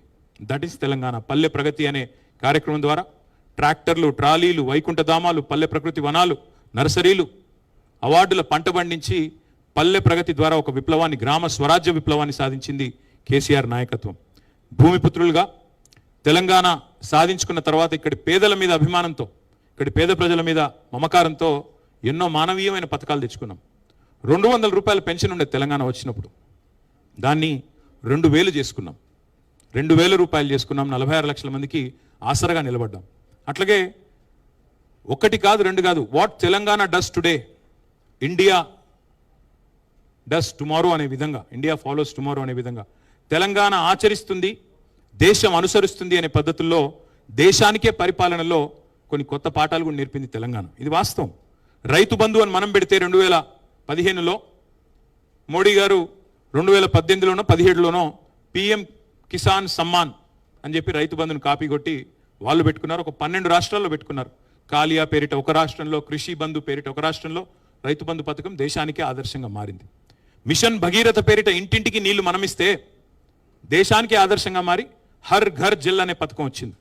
మిషన్ కాకతీయ అని మనం ప్రారంభిస్తే అమృత్ సరోవర్ అని చెప్పి కేంద్ర ప్రభుత్వం కాపీ కొట్టి వాళ్ళు కూడా పెట్టుకున్నారు. Imitation is the best form of flattery అంటారు. కాబట్టి definitely what Telangana has done is contributed to the nation. We are less than 3% of India, కానీ we contribute to 5% of India's GDP. We contribute to nation building. జాతి నిర్మాణంలో ఒక కీలకమైన పాత్ర పోషించింది తెలంగాణ. నేను ఇప్పుడు చెప్పింది ఏదైనా తప్పు అని రుజువు ఎవరైనా చేయగలుగుతారా నేను సవాల్ చేస్తా ఉన్నా ప్రెస్ క్లబ్ వేదిక. అది కాంగ్రెస్ మిత్రులు కావచ్చు, బీజేపీ మిత్రులు కావచ్చు. ఇవాళ మీరు దేశంలో చాలా రాష్ట్రాల్లో అధికారంలో ఉన్నారు. తెలంగాణ సాధించిన ప్రగతి కంటే కేసీఆర్ గారి నాయకత్వంలో భారతదేశంలో ఏ రాష్ట్రమైనా గనక మాకంటే ఎక్కువ సాధించింది అని మీరు రుజువు చేస్తే నేను శాశ్వతంగా రాజకీయాల నుంచి తప్పుకుంటా. That is my open challenge to both Congress and BJP. మీరు ఇవాళ పరిపాలిస్తున్న 25-26 రాష్ట్రాల్లో ఎక్కడైనా ఒక రాష్ట్రంలో ఇంతకంటే ఎక్కువ చేశామని మీరు చూపెడితే నేను శాశ్వతంగా రాజకీయాల నుంచి తప్పుకుంటాను. గణాంకాలతో సహా నేను చెప్తా ఉన్నా. నేనేమి కాకి లెక్కలు చెప్పట్లేదు, కాగు లెక్కలు చెప్తా ఉన్నా. కాబట్టి నేను అనేది ఒకటే, ఎన్నో కళ్ళు చెదిరే కట్టడాలు, ఎన్నో సాహసోపేతమైన సంస్కరణలు, ఎన్నో పథకాలు. ఒక మాటలో చెప్పాలి, తెలంగాణ ఏం చేసింది 10 ఏళ్ళు కేసీఆర్ గారి నాయకత్వంలో అంటే ఒక సమగ్ర, సమీకృత, సమతుల్య, బ్యాలెన్స్డ్, ఇంటిగ్రేటెడ్ అండ్ హోలిస్టిక్ అప్రోచ్తో అన్ని వర్గాలను కలిపి నడిపింది తెలంగాణ. వీళ్ళు వాళ్ళని కాదు, విద్యార్థులు, నిరుద్యోగులు, ఉద్యోగులు, మహిళలు, చెప్పుకుంటూ పోతే ఇంకా చాలా ఉన్నాయి, కార్మికులు, కర్షకులు, ప్రతి వర్గానికి మేలు చేశాం. ఉద్యోగులకు హైయెస్ట్ ఫిట్మెంట్ భారతదేశంలో ఇచ్చింది కేసీఆర్ గారి ప్రభుత్వం. 73% ఫిట్మెంట్ ఇచ్చింది భారతదేశంలో. ఎక్కడా లేదు, ఏ బీజేపీ ప్రభుత్వం లేదు, ఏ కాంగ్రెస్ ప్రభుత్వం లేదు. Highest special increment on Telangana formation. ఎందుకంటే తెలంగాణ ఫార్మేషన్లో మాతో పాటు కొట్లాడిన వాళ్ళు ఉద్యోగులు, మాతో పాటు కదం దొక్కిన వాళ్ళు టీఎన్జిఓలు, తెలంగాణలోని ప్రభుత్వ ఉద్యోగులు పెన్ డౌన్ చేశారు, సకల జనుల సమ్మెలో మాతో నడిచారు. అందుకే వారి మీద మమకారంతో వారిని 73% ఫిట్మెంట్ ఇచ్చి కాపాడుకున్నాం. ఎన్ని ప్రచారాలు చేసినా, ఎన్ని రకాల దుర్మార్గమైన కార్యక్రమాలు మా మీద చేసినా అవన్నీ పట్టించుకోకుండా తదేక దీక్షతో ముందుకు పోయాం. కానీ మేము మమకారంతో పనిచేసుకుంటూ పోతే అహంకారం అని ముద్రేశారు మా మీద. కేసీఆర్ గారి కుటుంబం మాత్రమే బాగుపడ్డదన్నారు. మొత్తం 4 కోట్ల ప్రజలు నా కుటుంబం అని చెప్పి కేసీఆర్ గారు భావిస్తే ఆ 4 కోసమే తెలంగాణ వచ్చిందా అని చెప్పి విష ప్రచారం చేశారు. పర్వాలేదు, అధికారం ఎవరికీ శాశ్వతం కాదు. అధికారంలో శాశ్వతంగా ఉంటామని ఎవరైనా అనుకుంటే వాళ్ళు మూర్ఖులు. కాబట్టి ఆ బాధ ఏమీ లేదు, అధికారం పోయిందనే బాధ ఏమాత్రం లేదు. బాధ ఎక్కడ అనిపిస్తుందంటే, ఇంత కష్టపడి సాధించిన రాష్ట్రం, ఇన్ని త్యాగాలతో ఏర్పడ్డ రాష్ట్రానికి ఇవాళ ఒక తెలంగాణ ద్రోహి ముఖ్యమంత్రిగా ఉన్నారు. తెలంగాణ వాదుల మీదకి తుపాకీ తీసుకుపోయిన వ్యక్తిని కాంగ్రెస్ మన నెత్తిన రుద్దింది. సరే, కాంగ్రెస్ కల్చరే సీల్డ్ కవర్ సీఎంలు మీకు తెలుసు. ఎవరు ఎక్కువ డబ్బులు ఇస్తే వాళ్ళకి ముఖ్యమంత్రి పదవి వస్తుంది. చూడదే, అది అందరికీ తెలిసిందని కొత్తదేమీ లేదు. అలాగే ఇవాళ ఒక తెలంగాణ ద్రోహిని మన మీద రుద్ది ఆయన ద్వారా ఇంకా కూడా 2.5 సంవత్సరాలు అయిపోయింది. జనరల్గా సినిమా భాషలో చెప్పాలి అంటే ఒక సినిమా హిట్టా ఫట్టా అనేది ట్రైలర్ చూస్తే తెలిసిపోద్ది. కానీ ఇక్కడ ఇంటర్వ్యూలు కూడా అయిపోయింది. First half over, first half disaster, second half even ముగ్గురు డిజాస్టర్ పక్కా. కాబట్టి ఇంకా పెద్దగా చూడ్డానికి కానీ ఇంకోటి కానీ ఏం లేదు. అన్నం ఉడికిందా లేదా అని తెలుసుకోవడానికి ఒక మెతుకు ముట్టుకుంటే చాలు కదా. మరి 2.5 సంవత్సరాలైంది. ముఖ్యమంత్రి గారు మాట్లాడే అపసవ్యపు మాటలు ఏంటుంటే ఏడవాలో నవ్వాలో తెలవట్లేదు. 100 రోజులు 6 గ్యారంటీలని పనికిమాలిన ప్రచారాలు చేసిందే మీరు. ఆర్థిక పరిస్థితి ఏంటి అంటే, మా కాంగ్రెస్కు అపారమైన అనుభవం ఉంది, మేము చాలా పెద్దవాళ్ళం, మా తాతలు నేతులు తాగారు, మా మూతుల వాసన చూడండి, చాలా కాలం నడిపాం, నిర్విఘ్నంగా నడిపాం ప్రభుత్వాలను, మాకున్న అమోఘమైన ఆర్థిక పరిజ్ఞానంతో అద్భుతాలు సృష్టిస్తాం, ఇదే ఉంది, 6 గ్యారంటీలు అనాయాసంగా ఇస్తామన్నారు 100 రోజుల్లో. ఇవాళ ముఖ్యమంత్రి గారు ఏమంటున్నారు, 100 రోజులు ఏమైందయ్యా అంటే, ఎంత కండలు తిరిగిన పైల్వానైనా 3 నెలల్లో పిల్లలు పుట్టిస్తాడా? సరే, 3 నెలల్లో పిల్లలు పుట్టరు స్వామి మాకు తెలుసు, కానీ 30 నెలల్లో పుట్టకపోతే ఏమనాలి మిమ్మల్ని? ఏమని పిలవాలి? నేనంటే మళ్ళీ బాధపడతారు, అహంకారం అంటారు. నేను అడగట్లా, 3 నెలల్లో పిల్లలు పుట్టలేదు సరే ఓకే, 30 నెలల్లో పుట్టకపోతే ఏమనాలి మిమ్మల్ని? ఏమని పిలవాలి? నపుంసకులు అనాలా? ఏమనాలి? ఏమని పిలవాలి? వాళ్ళు ఎంత దరిద్రమైన పరిస్థితి అంటే తెలంగాణలో వడ్డించిన విస్తరలాగా బంగారు పల్లెల్లో పెట్టి అప్పచెప్పాం మీకు రాష్ట్రాన్ని. లెక్కలు కూడా నేను నా దగ్గర చెప్పండి, మొత్తం కాగితాలన్నీ తెచ్చాను. కొంతమంది అనుమానాలు ఎక్కువ ఉంటాయి కాబట్టి తెచ్చాను అవి కూడా. కట్టిన ఇల్లు పెట్టిన పోయినట్టు అప్పచెప్పినాం మీకు. ఆ రోజు బ్రహ్మాండంగా కేసీఆర్ గారు ఉన్నప్పుడు కరోనా వచ్చినా రైతు బంధు ఆగలేదు, కళ్యాణ లక్ష్మి ఆగలేదు, కేసీఆర్ కిట్ ఆగలేదు, ఆసరా పెన్షన్లు ఆగలేదు, ఉద్యోగుల జీతాలు ఆగలేదు, ఏది ఆగలేదే. మరి ఇవాళ మీ పాలనలో నేను అడుగుతా ఉన్నా, ఏ ఒక్క పథకం పెట్టలేదు కొత్తది. 6 గ్యారంటీలు ఎప్పుడు అటకెక్కిచ్చారు. అలవిగాని హామీలతో, అడ్డమైన మాటలతో, దుష్ప్రచారాలతో, విష ప్రచారాలతో అధికారంలోకి వచ్చారు. వెనకటికి ఎవడో మొహం బాలేక అద్దం పగలు కొట్టుకున్నాడంట. అట్లా ఈయన కూడా పరిపాలన చేత కాదు, కప్పం కట్టడం ఒకటి తెలుసు, ధాన్యం సంచులు కొని తెలివి లేదు, ధనం సంచులు ఢిల్లీకి మోసేది తెలుసు. అందుకే ఇవాళ ఏం చేస్తున్నాడు? ఏమీ లేదు. తెల్లారు లేస్తే కేసీఆర్ నామస్మరణ, అదేదో పాట ఉంటుంది, హిందీ పాట, తునే క్యా కియా అంటే తేరా నామ్ లియా తుజే యాద్ కియా అని. 2.5 ఏళ్ల నుంచి ఎక్కడ బాలల దినోత్సవానికి పోయినా అక్కడ కేసీఆర్ నామస్మరణే, స్వాతంత్ర దినోత్సవానికి పోతే కేసీఆర్ నామస్మరణే. తప్ప నువ్వు చేసింది ఏముంది 2.5 ఏళ్ళు? మొత్తం తిరోగమనమే తప్ప పురోగమనం ఎక్కడిది? ఒక్కసారి చూడండి, నేనేదో ఊరికి చెప్పట్లేదు, కాకి లెక్కలు చెప్పట్లేదు. SOTR is down, state own tax revenue is down, registration revenue is down, GST growth rate is down, vehicle sales revenue down. ఒకటే ఒక్క డిపార్ట్మెంట్ బాగా పనిచేస్తుంది, మీకు తెలుసు అదేందో?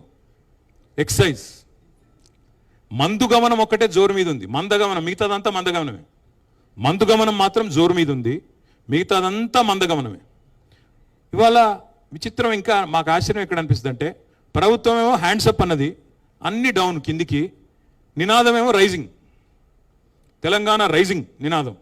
మళ్ళీ ఇప్పుడు కాదు, నేను గెలిపించింది 2028 వరకు, నువ్వేమో 2047 కబుర్లు చెప్తున్నావు. 2047 తెలంగాణ రైజింగ్, నినాదం రైజింగ్, విధానం ఫాలింగ్. నినాదమేమో రైజింగ్, చూస్తే మొత్తం కింద లెక్కలు చూస్తే మాత్రం మొత్తం ఫాలింగ్. వరుసగా రెవెన్యూ లోటు 2 ఏళ్ళు. 2024-25లో రెవెన్యూ లోటు 9,420 కోట్లు. 2025-26లో 9,235 crores. నిన్న బట్టి విక్రమార్క గారు చెప్పినట్టు విన్నాను నేను. పైసలు లేవు, ఏమి చేయలేము, దివాలా తీసినాము అని చెప్తా ఉన్నారు. ఇంకా ఒక డైలాగ్ కొడతా ఉంటారు ముఖ్యమంత్రి గారు ఎప్పుడు, తొక్కుకుంటూ వచ్చినా. తొక్కినావు, తెలంగాణని పాతాలని తొక్కేసినావు ఆల్రెడీ. నువ్వు ఆర్థిక వ్యవస్థను తొక్కేసినావు, నువ్వు వచ్చిన తర్వాత చిదిమేశావు. కరోనా కాలంలో కంటే కూడా ఇప్పుడు కాంగ్రెస్ కాలంలోనే ఇంకా డేంజరస్ ట్రెండ్స్ ఉన్నాయి. ఇప్పుడు ఆర్థిక పరంగా చూసినట్టయితే కరోనా కంటే కూడా కాంగ్రెస్ డేంజర్ అనేది వాళ్ళ ప్రజలకు అర్థమైంది. స్వయం పాలనలో తెలంగాణ స్వయం పోషకంగా ఎదిగింది. 84% స్టేట్ ఓన్ ట్యాక్స్ రెవెన్యూస్తో highest SOTR in the country Telangana. కేంద్రం దిక్కులు చూసే అవసరం లేకుండా తీర్చిదిద్దారు కేసీఆర్. తెలంగాణ స్వయం పోషక రాష్ట్రంగా తన కాళ్ళ మీద, మేము సెల్ఫ్ డబ్బాలు కొట్టుకోలేదు, సెల్ఫ్ రిలయంట్గా ఎదిగాం. సెల్ఫ్ డబ్బాలు కొట్టుకోకుండా సెల్ఫ్ రిలయంట్గా తెలంగాణ ఉండాలని ప్రయత్నం చేశాం. అందుకే దేశంలో హైయెస్ట్ SOTR తెలంగాణ. ఇవాళ చూస్తే మరి ఒకటిగా నేను చెప్పమంటే లెక్కలు చాలా ఉన్నాయి. 23-24 నాటికి SOTRలో మరి దేశంలో నెంబర్ 1 తెలంగాణ. 10 ఏళ్ళు టాప్ స్టేట్ ఆర్థిక పరంగా చూసినట్టయితే. మరి ఇప్పుడు గత 2.5 ఏళ్ళు కాంగ్రెస్ ఏళ్ళలో ఏం జరిగింది? 2023లో SOTR 1,11,798. నెక్స్ట్ ఇయర్ పెరగాలి జనరల్గా అయితే. నెక్స్ట్ ఇయర్ ఏం జరిగింది? 24-25కి పెరగాల్సింది పోయి 1,09,000 కోట్లు. 1,11,000 ఉన్నది, 1,09,000 కోట్లు అంటే ఇంకా 2,000 కోట్లు తగ్గింది. ఇక 26లో మరి ఏమవుతుందో చూడాలి. ఎందుకు చెప్తా ఉన్నా అంటే GSTలో ఇదే పరిస్థితి, అక్కడ కూడా డౌను, రిజిస్ట్రేషన్ ఆదాయం డౌను. అట్లాగే అన్ని రంగాల్లో మీరు ఏ రంగం అన్నా తీసుకోండి, డౌన్ తప్ప పైకి లేదు. ముఖ్యమంత్రి గారు రాష్ట్ర ప్రభుత్వం అడ్వర్టైజ్మెంట్లు ఇస్తూ ఉంది. ఏమని? నిన్న ఇంకోటి విచిత్రం, బట్టి విక్రమార్క గారు పైనేమో పేపర్లో ఆర్థిక పరిస్థితి బాగాలేదు, కింద చూస్తేనేమో అరపేజ్ ప్రకటన. మళ్ళీ ఆర్థిక పరిస్థితి బాగాలేదు, కింద అరపేజ్ ప్రకటన. మీ ముఖారవిందాలు ఎందుకు అక్కడ? మరి కొద్దిగా దుబారా చేయకుండా కాపాడొచ్చు కదా, అది మాత్రం లేదు. అట్లా ఇంకా విచిత్రం, మమ్మల్ని మాట్లాడితే ముఖ్యమంత్రి గారు అనే మాట కేసీఆర్ గారు అప్పులపాలు చేసిపోయారు. పార్లమెంట్ సాక్షిగా కేంద్ర ప్రభుత్వం RBI చెప్పింది కదా, ఇంకా సిగ్గు లేకుండా ఎన్ని రోజులు అబద్ధాలు చెప్తారు? ఒక మంత్రి గారేమో 6 లక్షల కోట్ల అప్పు అంటాడు, ఇంకొక ఆయన 8 లక్షల కోట్ల అప్పు అంటాడు, ఇంకొక ఆయన 10 లక్షల కోట్ల అప్పు అంటాడు. వాళ్ళ నోరికి ఎంత వస్తే అంత మొక్కాల. మంత్రులు, క్యాబినెట్లో ఉండే మంత్రులకే సయోధ్య లేదు, శృతి లేదు. ఒక ఆయన 60,000 ఉద్యోగాలు ఇచ్చామంటారు ముఖ్యమంత్రి గారు, 70,000 ఉద్యోగాలు ఇచ్చామని పొన్నం ప్రభాకర్ గారు అంటారు, 80,000 ఉద్యోగాలు ఇచ్చామని శ్రీధర్ బాబు గారు చెప్తారు. లేదు 1,00,000 ఉద్యోగాలు ఇచ్చామని చెప్పి మహేష్ కుమార్ గౌడ్ గారు చెప్తున్నారు. వాళ్ళ ప్రభుత్వానికి పార్టీకి శృతి లేదు, లయ లేదు. క్యాబినెట్లో ఉండే సహచరుల మధ్యన కూడా ఇవాళ కనీసం సయోధ్య లేదు. ఇది వాస్తవం. అది అప్పుల విషయంలో అంతే అబద్ధాలు, ఉద్యోగాల విషయంలో అంతే అబద్ధాలు. కానీ ఒకటి మాత్రం దివ్యంగా చేస్తున్నారు. మేము మొత్తం 10 ఏళ్లలో 9.5 ఏళ్లలో చేసిన అప్పు 2.8 lakh crores, 2,80,000 కోట్లు. ఇది నా లెక్క కాదు. ఆర్బీఐ లెక్క, కేంద్ర ప్రభుత్వం పార్లమెంట్లో చెప్పిన లెక్క. తెలంగాణ రాష్ట్రం ఏర్పడ్డ నాడు 72,000 కోట్ల అప్పుతో మన ప్రయాణం ప్రారంభమైంది. వారసత్వంగా మాకు సంక్రమించింది 72,000 కోట్ల అప్పు. మేము దిగిపోయినాడు 3,50,000 కోట్ల అప్పు. అంటే మేము చేసింది మధ్యలో పాత అప్పులు కట్టంగా, కొత్త అప్పులు తేంగా, నికరంగా చూస్తే మేము చేసింది 2,80,000 కోట్ల అప్పు. 9.5 ఏళ్లలో మేము చేసింది సంవత్సరానికి 35,000 కోట్ల చొప్పున మా అప్పు 2,80,000 కోట్లు. మరి ఏం చేసాము అప్పు చేసి? ఒక కాళేశ్వరం ప్రాజెక్టు కట్టాం 1,00,000 కోట్లతో. ఒక పాలమూరు రంగారెడ్డి ఎత్తిపోతల పథకాన్ని 30,000 కోట్లతో 90% పూర్తి చేశాం. సీతారామ ప్రాజెక్టు 80% పూర్తి చేశాం. అట్లాగే 73,000 కోట్లు రైతుల ఖాతాల్లో వేశాం. జిల్లాకు ఒక మెడికల్ కాలేజీ పెట్టాం. అస్తవ్యస్తంగా ఉన్న కరెంటు సరఫరాని దివ్యంగా చేసి, మా మిర్యాలగూడ మాజీ ఎమ్మెల్యే భాస్కర్ గారు ఇక్కడే ఉన్నారు, దామెరచెర్లలో భారతదేశంలోనే అతిపెద్దదైన అల్ట్రా మెగా పవర్ ప్రాజెక్టు 35,000 కోట్ల రూపాయలతో కట్టాం. ఏం చేశారు కేసీఆర్ అప్పు చేసి అంటే 15 లక్షల మంది ఆడపిల్లల పెళ్లిళ్ళు చేశారు, కళ్యాణ లక్ష్మి షాదీ ముబారక్ ఇచ్చి. 15 లక్షల మంది పిల్లలకి కేసీఆర్ కిట్లు ఇచ్చారు. 1000 గురుకుల పాఠశాలలు పెట్టారు. ప్రతి జిల్లాలో కలెక్టరేట్ కట్టారు. ప్రతి జిల్లాలో ఎస్పీ ఆఫీస్ కట్టారు. కొత్త జిల్లాలు, కొత్త మండలాలు, కొత్త రెవెన్యూ డివిజన్లు, కొత్త మున్సిపాలిటీలు, తాండాలు, పంచాయతీలు ఇవన్నీ చేసిండు కేసీఆర్. నేను అడుగుతా ఉన్నా రేవంత్ రెడ్డి గారిని, అప్పులు చేయడంలో మాత్రం ఇవాళ రేవంత్ రెడ్డి గారి ప్రభుత్వం కొత్త రికార్డులు సృష్టిస్తున్నది. 50% టైం అయింది రేవంత్ రెడ్డి గారి ప్రభుత్వానికి. 4 లక్షల కోట్ల అప్పు చేసిండు ఇప్పటికి. మేము మొత్తం 9.5 ఏళ్లలో చేసిన అప్పు 2,80,000 కోట్లు అయితే రేవంత్ రెడ్డి గారి ప్రభుత్వం ఇప్పటికి చేసిన అప్పు 4 లక్షల కోట్లు 2.5 ఏళ్లలో. ఏం చేశారు మరి? 4 లక్షల కోట్ల అప్పు చేసి రైతు బంధు ఇచ్చావా? యూరియా ఇచ్చావా? 4,000 పెన్షన్ అన్నావు 100 రోజుల్లో ఇచ్చినావా? మహిళలకు 2,500 ఇస్తాను ఇచ్చావా? దివ్యాంగులకు 6,000 అన్నావు ఇచ్చావా? నిరుద్యోగులకు 4,000 భృతి అన్నావు ఇచ్చినావా? 2 లక్షల ఉద్యోగాలు మొదటి సంవత్సరంలో ఇస్తా అన్నావు ఇచ్చావా? ఏదీ లేదు. ఇంకోటి ఇంకా విచిత్రమైన విషయం, అప్పులు బ్రహ్మాండంగా చేస్తున్నారు, రెండో వైపు పరిమితికి మీరి అప్పులు చేస్తున్నారు. ఇంకా విచిత్రమైన విషయం, ల్యాండ్ ఆక్షన్లు బ్రహ్మాండంగా జరుగుతున్నాయని ప్రకటనలు. 234 కోట్లకు 35 కోట్లకు ఎకరం పోయిందని చెప్తున్నారు. మరి ఆ డబ్బులన్నీ ఎక్కడ పోతున్నాయి? ఆ డబ్బులతో ఎందుకు నువ్వు చెప్పిన గ్యారంటీలు, 420 హామీలు, 13 డిక్లరేషన్లు ఎందుకు అమలు చేయవు? ఎక్కడ పోతున్నాయి డబ్బులన్నీ? 4 లక్షల కోట్ల డబ్బులు. ఉద్యోగులకు పీఆర్సీ ఇవ్వవు, పెన్షనర్లకు రిటైర్మెంట్ బెనిఫిట్లు ఇవ్వవు, పోనీ మా జర్నలిస్టులకు ఇంటి స్థలాలు ఇవ్వవు. అన్నీ నువ్వే కదా ఇచ్చిన హామీలు. ఏది అమలు చేయలేదు ఇప్పటివరకు. ఏ ఒక్కటి మీరు ఇచ్చింది 420 హామీల్లో. ఇవాళ ఈ రోజుకి మీరు చూస్తే, అప్పుల పరంగా చూస్తే, ఈ ఏడాది లక్ష్యం తెలంగాణ ప్రభుత్వం 55,000 కోట్ల అప్పు. కానీ ఇప్పటికే 78,000 కోట్లు తెచ్చారు. అంటే 23,000 కోట్లు ఎక్స్ట్రా అప్పు తెచ్చారు ఆల్రెడీ. ఇది న్యాయ లెక్కలు కాదు. మీరు కావాలంటే దీన్ని నన్ను you can hold me to scrutiny, you can call any of the financial experts, మీరు పిలవండి, నేను కూడా వస్తాను. ఇవన్నీ కూడా కాగ్ ఆడిటెడ్ లెక్కలు. ఇంకా దరిద్రమైన పరిస్థితి ఏంటంటే, నాకు ఇక్కడ కాగ్ది కూడా సమాచారం ఉంది, మీకు ఇస్తాను కావాలంటే. I leave the entire set with press club, you can cross check me. ఎంత పచ్చి అబద్ధాలు ముఖ్యమంత్రి డిప్యూటీ సీఎం చెప్తున్నారంటే, మీరు తెచ్చిన అప్పుకు మిత్తిలు కట్టడానికి సరిపోతుంది అంటాడు. నేను ఎంత కడుతున్నారా అని చెప్పి కాగ్ లెక్కలు తీసిన. నెలకు 2,000 కోట్లకు మించి ఎన్నడూ కట్టలేదు. 2,000, 2,500 కోట్లు యావరేజ్గా. కానీ చెప్పేది ఎట్లా చెప్తున్నారు? నెలకు 6,000 కోట్లు. థ్యాంక్ యూ రమేష్ భాయ్. నెలకు 6,000 కోట్లు అని అబద్ధాలు, పచ్చి అబద్ధాలు. 6,500 కోట్లని కాగి చెప్పేది ఒకటి, ఈ కాకి లెక్కలు ఒకటి, వీళ్ళవి కాంగ్రెస్ లెక్కలు ఒకటి. ఇంకా నేను చెప్పాలంటే చాలా ఉంది, కానీ నేను ఎక్కువ ఇంకా ఈ లెక్కల జోలికి పోను. కానీ ఒకటి మాత్రం పక్కా, ఇవాళ తెలంగాణకు మళ్ళీ ముప్పు పొంచి ఉంది. కాంగ్రెసు ఇవాళ ఎట్లా తయారైందంటే, ఈ రాష్ట్రంలో మోడీ గారు తానా అంటే వీళ్ళు తందానా అంటున్నారు. మా మెడ మీద కత్తి పెట్టి ఆనాడు మీరు మోటార్లకు మీటర్లు పెడతారా, సస్తారా, లేకపోతే 30,000 కోట్ల లోను మేము ఇవ్వము, ఎఫ్ఆర్బిఎం లిమిట్స్ పెంచము అంటే కేసీఆర్ గారు అది వదులుకున్నారు. కానీ ఇవాళ రేవంత్ రెడ్డి గారి ప్రభుత్వం ఆర్డిఎస్ఎస్ అనే స్కీమ్లో చేరింది. చేరడం వల్ల ఏం చెప్తుంది ఇప్పుడు వాళ్ళు? మేము పెట్టము మోటార్లకు మీటర్లని ముఖ్యమంత్రి గారు పైకి చెప్తున్నారు. కానీ ఏం చెప్తున్నారు? ట్రాన్స్ఫార్మర్లకు పెడతామని చెప్తున్నారు. ఈ రాష్ట్రంలో ఈరోజు 5 లక్షల ట్రాన్స్ఫార్మర్లు ఉన్నాయి, 30 లక్షల మోటార్లు ఉన్నాయి, వ్యవసాయ మోటార్లు నేను చెప్పేది. అంటే ప్రతి ట్రాన్స్ఫార్మర్ కింద 6 మోటార్లు ఉన్నాయి. ఇవాళ 6 మోటార్లకు 1 మీటర్ పెడతా అని చెప్తున్నాడు రేవంత్ రెడ్డి. రేపు కొద్ది కాలం పోతే 6 మోటార్లకు కాదు 3 మోటార్లకు అంటాడు. ఆ తర్వాత మోటార్కో మీటర్ పెడతా అంటాడు. ఎందుకంటే ఈయన మాటలు ఎవరు నమ్ముతారు? చివరి గింజ ధాన్యం కొంటా అన్నాడు, చివరి దాకా ప్రతి చివరి గింజ కొంటా అన్నాడు. తొలి గింజనే కొనలేదు కదా నువ్వు సరిగ్గా. 6 కాలం కష్టపడి రైతులు పండిస్తే 60 రోజులు ధాన్యం కొనుగోలు కేంద్రాల్లో ఇవాళ దిక్కులు చూడాల్సిన పరిస్థితి ఈ రాష్ట్రంలో. కళ్ళకద్దుకుని ధాన్యం కొనే ప్రభుత్వాన్ని వదులుకొని ఇవాళ కాళ్ళు పట్టుకున్నా ధాన్యం కొన అంటున్న ప్రభుత్వాన్ని తెచ్చుకున్నాం ఈ తెలంగాణలో. అందుకే ముప్పు పొంచి ఉంది అంటున్నా. మోటార్లకి మీటర్లు పెట్టే ప్రభుత్వం రైతు డిస్కమ్ అట. రైతు డిస్కమ్ ఏంది అసలు? భారతదేశంలో ఎక్కడ లేని రైతు డిస్కమ్ ఇక్కడ ఎందుకండి?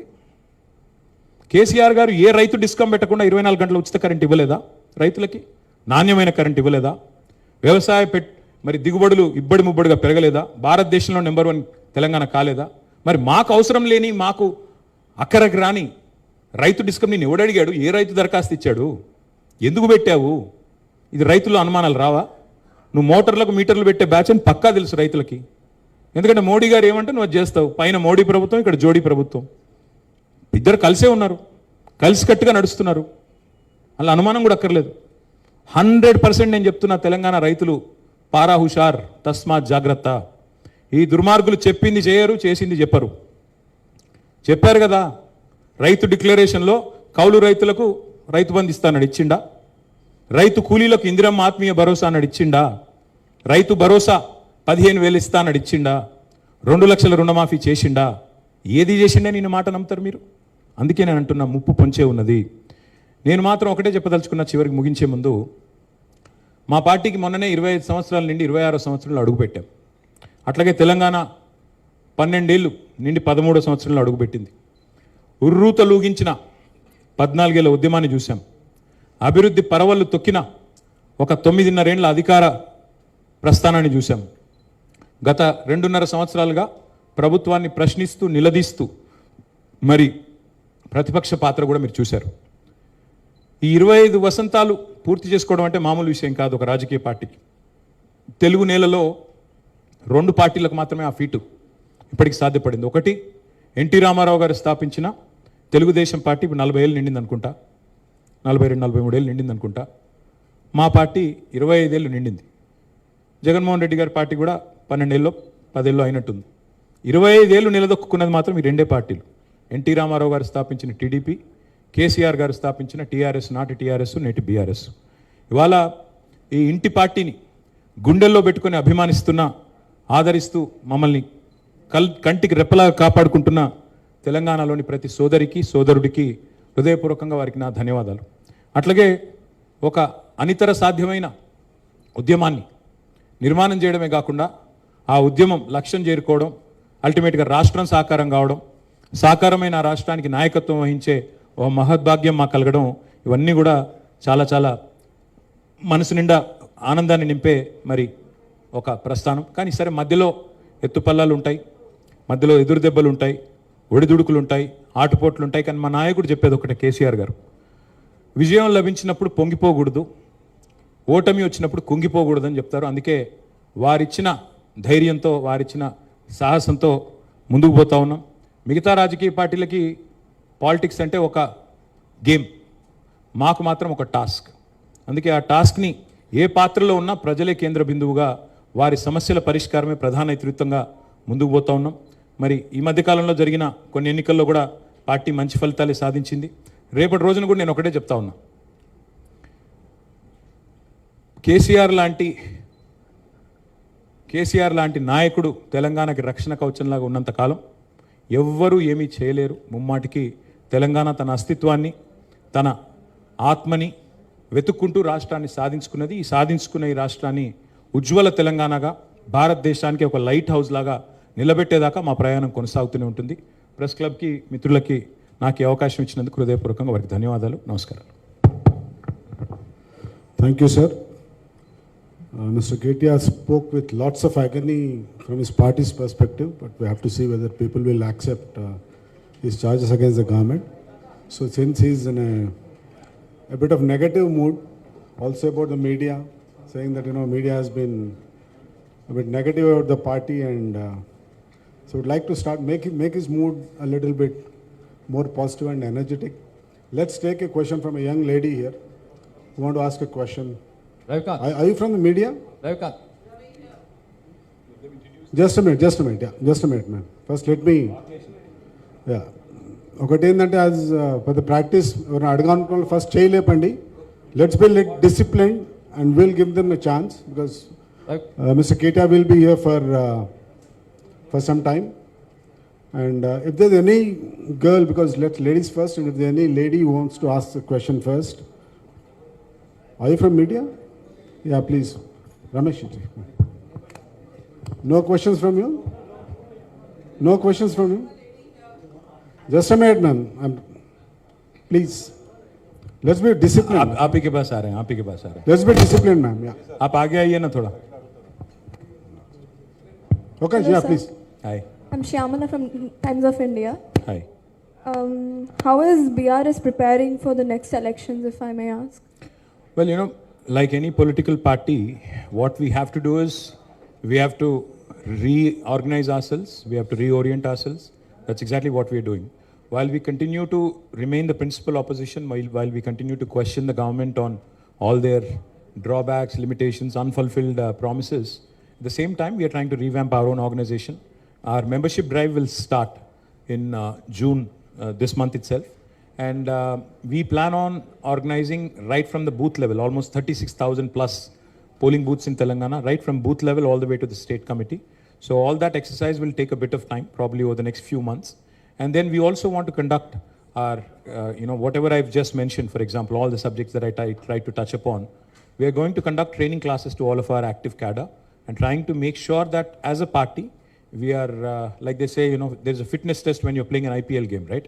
In the same way, I think while we are headed into an election, we'll try and make sure each of our soldiers, each of our leaders is well equipped with all the kind of information, be it in social media or on the field, and make sure that we continue to remain fit and continue to go back to public and seek their mandate. Thank you. Okay, we would like to give a chance to senior members of the club, who rarely get a chance to, Amar Garu, please rise. Who rarely get a chance to, interact with Mr. KTR. So let's take the first question to Mr. Jwala Narasimha Rao. Hello? Banu. జాగ్రత్త అడగండి sir. కొన్ని senior మెంబర్స్కి ఇచ్చినాక then will give an opportunity to others. And I want every one to be disciplined bit because రెగ్యులర్గా అడిగే వాళ్ళకంటే అడగని వాళ్ళకి కొద్దిగా ఎక్కువ ఛాన్స్ ఇస్తాం. Please sir. Thank you. అంటే కూర్చోండి సార్, ప్లీజ్ కూర్చోండి. నేను ప్రశ్న అడుగుదామని రాలేదు, ఒకటి కేటీఆర్ గారిని చూద్దామని వారిని విందామని వచ్చాను.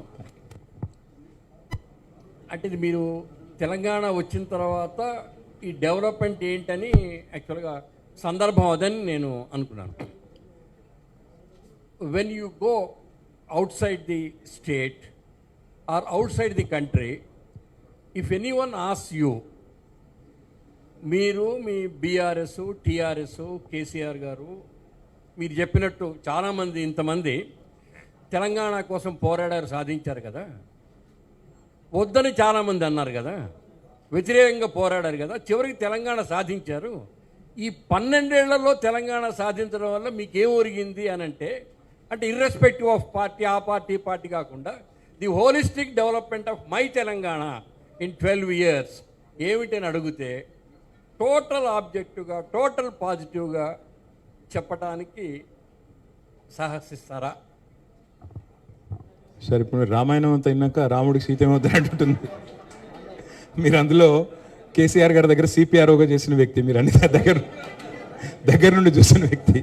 నేనేమంటానంటే సార్, ఏ ఇండికేటర్ అన్నా తీసుకోండి, భారతదేశంలో ఇవాళ తెలంగాణ సాధించిన విజయాలు, తెలంగాణ సాధించిన అపురూపమైన కొన్ని మైల్ స్టోన్స్ ఏవైతే ఉన్నాయో, I think they stand unparalleled. అందులో ఏం అనుమానం కూడా అక్కర్లేదు. If I have to put it in one word sir, ఎందుకంటే నేను టెక్నాలజీ మినిస్టర్గా కూడా పనిచేశాను, Telangana is the most successful startup state of independent India. 79 ఏళ్ల భారతదేశంలో స్వాతంత్రం వచ్చిన తర్వాత తెలంగాణను మించి ఒక దశాబ్ద కాలంలో ప్రగతి సాధించిన రాష్ట్రం ఈ దేశంలో ఎక్కడా లేదు, ఏదీ లేదు. ఇది నిర్వివాదం. కాబట్టి if I have to sum up in one word, it's the most successful startup state of independent India. That's what I would say. Thank you sir. Just minute please, be discipline. నేను అడిగిన దగ్గర అడగకండి question, KTR గారు. ఇచ్చినప్పుడే తీసుకోండి. కేటీఆర్ గారు. Just minute boss, నేను అడిగిన దగ్గర ఎవరు అడగకండి ప్లీజ్. నా చేతిలో లెట్స్ speaker బీ ఇక్కడ డిసిప్లిన్. కేటీఆర్ గారు, మీ పార్టీ పందా రోజు రోజుకు మారిపోతున్నట్టు కనబడుతుంది. ఎందుకంటే ఉద్యమ సమయంలో మీరు హింస అనేది లేకుండా ఉండాలి అని ఒక పందాతోటి వెళ్ళారు. కానీ ఇప్పుడు బాల్కా సుమన్ లాంటి వాళ్ళు మిలిటెంట్ విధానమే మాకు కావాల్సింది ఒక ప్రకటన చేశారు. సెకండ్ క్వశ్చన్, మీరు అధికారంలోకి వస్తే ఫ్యూచర్స్ని రద్దు చేస్తారా? 2 క్వశ్చన్లు అడిగారా? మా పార్టీ యొక్క పందా ఏం మారలేదు బ్రదర్. మొదటి నుంచి ఇప్పటివరకు కేసీఆర్ గారు చెప్పింది శాంతియుత పద్ధతిలో ఒక చుక్క రక్తం చిందించకుండా తెలంగాణ సాధించాలి, ప్రజాస్వామ్య పద్ధతుల్లోనే ముందుకు పోవాలనే దృక్పథంతోనే పోయాము. అట్లాగే ఈరోజు కూడా ఉన్నాము. సరే, బాల్కా సుమన్ గారు మాట్లాడిన మాటల గురించి మీరు అడిగారు. బాల్కా సుమన్ గారి గురించి మాట్లాడిన మాటల గురించి అందులో ఏం అనుమానం ఏం లేదు. వారు డెఫినెట్గా పొరపాటుగానే మాట్లాడారు. అందులో ఏమాత్రం మీకు అనుమానం కూడా అక్కర్లేదు. మిలిటెన్సీ స్పిరిట్తో పనిచేయాలన్నారేమో కానీ మిలిటెంట్ పోరాటాలు చేయాలన్నారని నేను అనుకోవట్లేదు. ఒకవేళ అనింటే అది తప్పు, ఒకవేళ ఆయన అనింటే అది 100% తప్పు. దానిలో ఏకీభవించే సమస్య లేదు. కానీ రెండో మాట నేను అడిగేది బ్రదర్, సరే బాల్కా సుమన్ గారు ఆ మాట అన్నారని చెప్పి ఆయన తీసుకుపోయి జైల్లో పెట్టారు. నేను అడుగుతా ఉన్నా రమేష్ గారు, మీరు క్రైమ్ బీట్ కూడా చూశారు ఇదివరకు. ఒక మాజీ ఎమ్మెల్యే, ఇప్పుడు ప్రస్తుతం కాంగ్రెస్లో ఉన్నారు ఆయన, హరీష్ రావు గారి క్యాంప్ ఆఫీస్ని తగలబెడతా అన్నాడు, దాడి చేశారు. కేసీఆర్ గారి గజ్వేల్ క్యాంప్ ఆఫీస్ని తగలబెడతా అన్నాడు. ఆయన మీద కనీసం కేసు అన్న పెట్టారా? అట్లాగే ఇంకో ఎమ్మెల్యే, జడ్చర్ల ఎమ్మెల్యే గారు, అక్కడ ఒక ఫార్మా కంపెనీ ఉంటే దాన్ని తగలబెడతా అన్నాడు. ఎమ్మెల్యే గారు, సిట్టింగ్ ఎమ్మెల్యే, బాల్కా సుమన్ మాజీ ఎమ్మెల్యే. ఏం యాక్షన్ తీసుకున్నారు? అట్లాగే మొన్న ఒక ఎమ్మెల్యే గారు చెయ్యి నరికేస్తానో ఏదో అన్నాడు. ఏం యాక్షన్ తీసుకున్నారు? నేనేమంటున్నా అంటే, జస్టిస్ అయినా లా అండ్ ఆర్డర్ అయినా సెలెక్టివ్గా ఉంటే కుదరదు. బాల్కా సుమన్ మాట్లాడింది తప్పని మీరు భావిస్తే, మరి ముఖ్యమంత్రి గారు స్వయంగా అన్నారు కదా మా జెండా దిమ్మెలు కూల్చాలని, అది హింస కాదా? ఎవరు ముఖ్యమంత్రి గారు ఆ మాట అనడానికి? రాష్ట్ర ముఖ్యమంత్రి, హోంమంత్రి స్వయంగా బీఆర్ఎస్ జెండా దిమ్మెలు కూల్చండి అని పిలుపునిస్తాడా? మరి అది కేసు పెట్టరా ఆయన మీద? ఇంకోటి, ఆయన మాట్లాడే రోత భాష మీద, కేసీఆర్ చావును కోరుకుంటూ కేసీఆర్ గారి మీద మాట్లాడే దరిద్ర భాష మీద ఎన్ని కేసులు పెట్టాలి? కాబట్టి కేవలం బాల్కా సుమన్ మాట్లాడిన దాన్ని ఒక ఫ్రేమ్లో చూపెట్టి మరి కాంగ్రెస్ నాయకులు బారా ఖూన్ మాఫ్ అంటే అది కుదరదు. ఈ రాష్ట్రంలో లా అండ్ ఆర్డర్ అందరికీ ఒకటే ఉండాలి, అందులో అనుమానమే లేదు.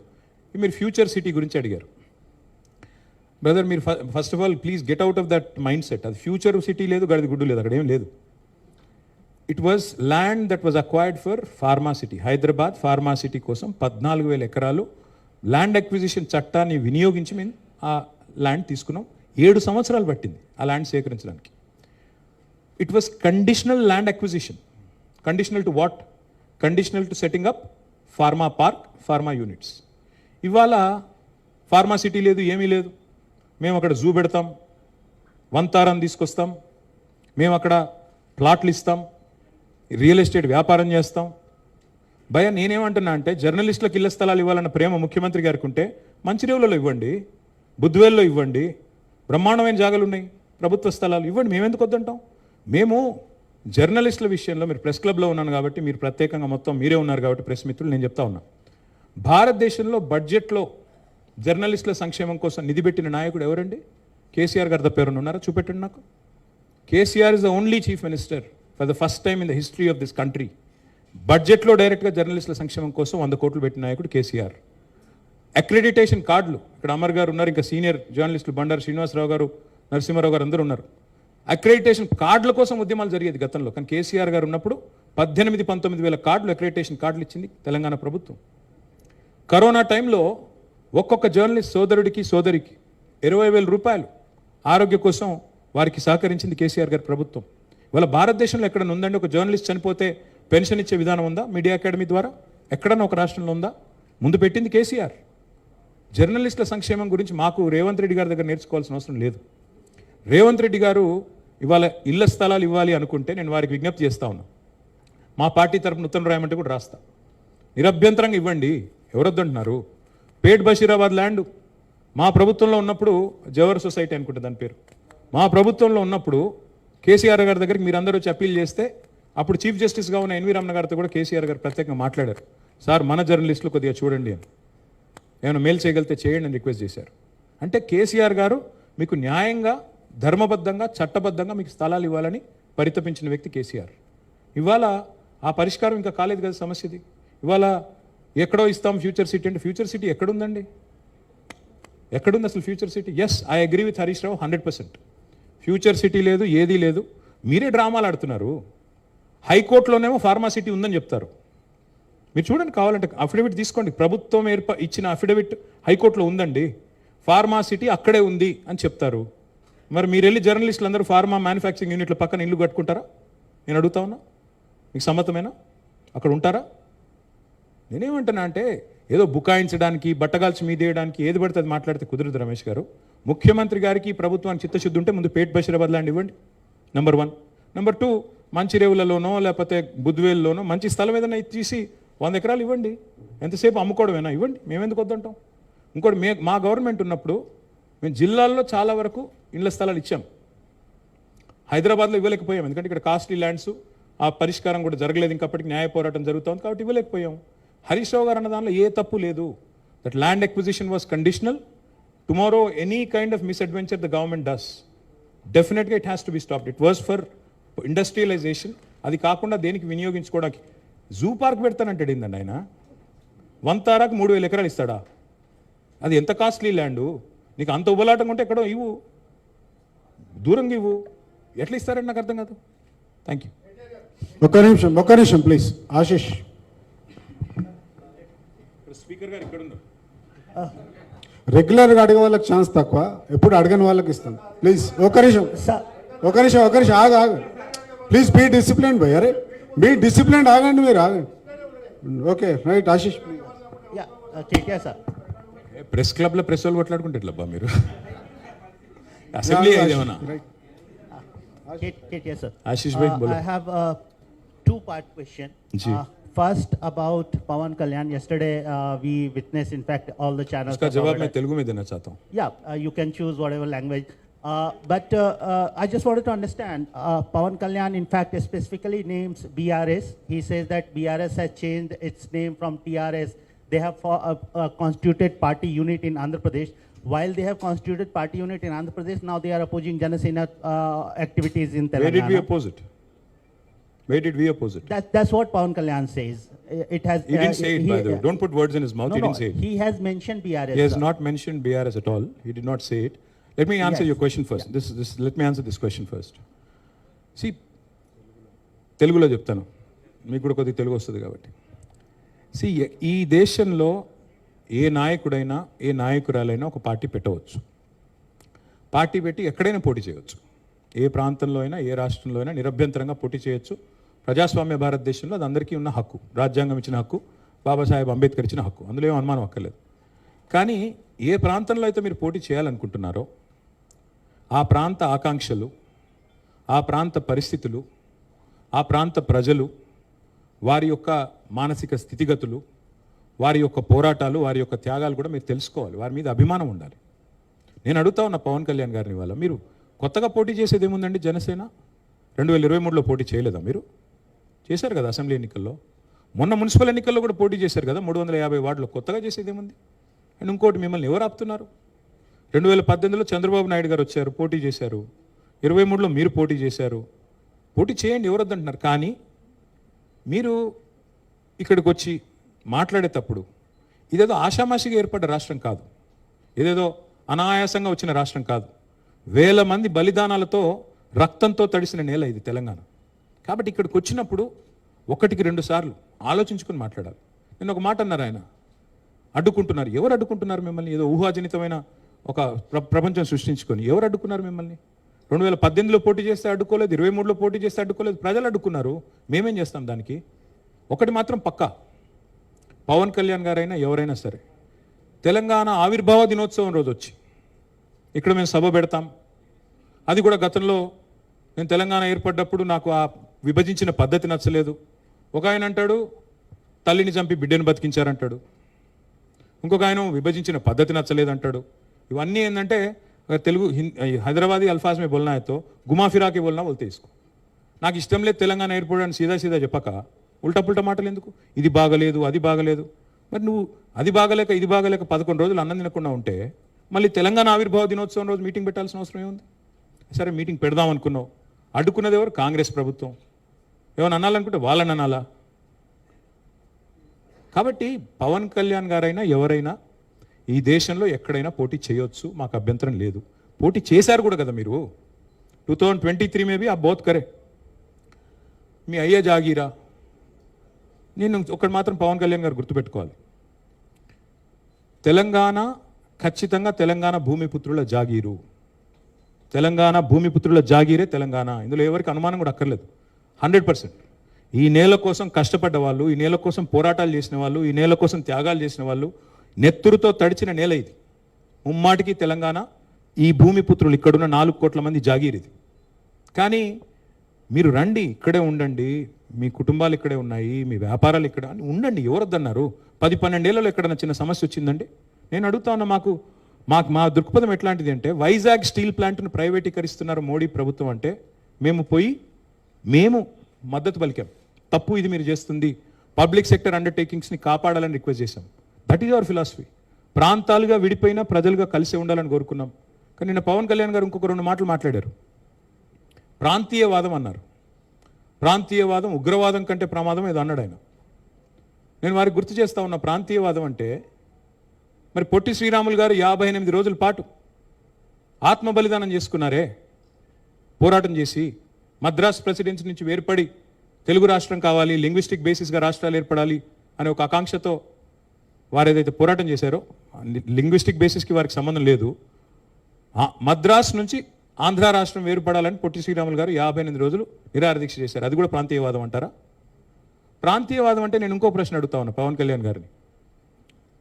మోడీ గారు ఇవాళ ఆయన ప్రాంతం మీద అభిమానంతో, ప్రాంతీయవాదంతో తెలంగాణకు వచ్చిన ఇండస్ట్రీలను కొట్టుకొని పోతా ఉన్నాడు. కేన్స్ అనే పరిశ్రమ ఇక్కడ పెట్టాల్సి ఉంటే, ఇక్కడ ఒప్పందం కుదుర్చుకుంటే మా హయాంలో, మా గవర్నమెంట్లో దాన్ని తీసుకుపోయి గుజరాత్లో పెట్టించారు. మైక్రాన్ అనే సంస్థ ఇక్కడ పెట్టాల్సి ఉంటే, పెట్టుబడి పెట్టేది ఉంటే దాన్ని తీసుకుపోయి గుజరాత్లో పెట్టుకున్నారు. మరి జాతీయవాదం ముసుగులో చేస్తున్న ఈ ఆర్థిక ప్రాంతీయవాదం కరెక్టా? ఏది కరెక్టు? అంటే ప్రధానమంత్రి గారు గుజరాత్కే ప్రధానమంత్రిగా వ్యవహరించడం కరెక్టా? చెప్తారా దీనికి సమాధానం పవన్ కళ్యాణ్ గారు?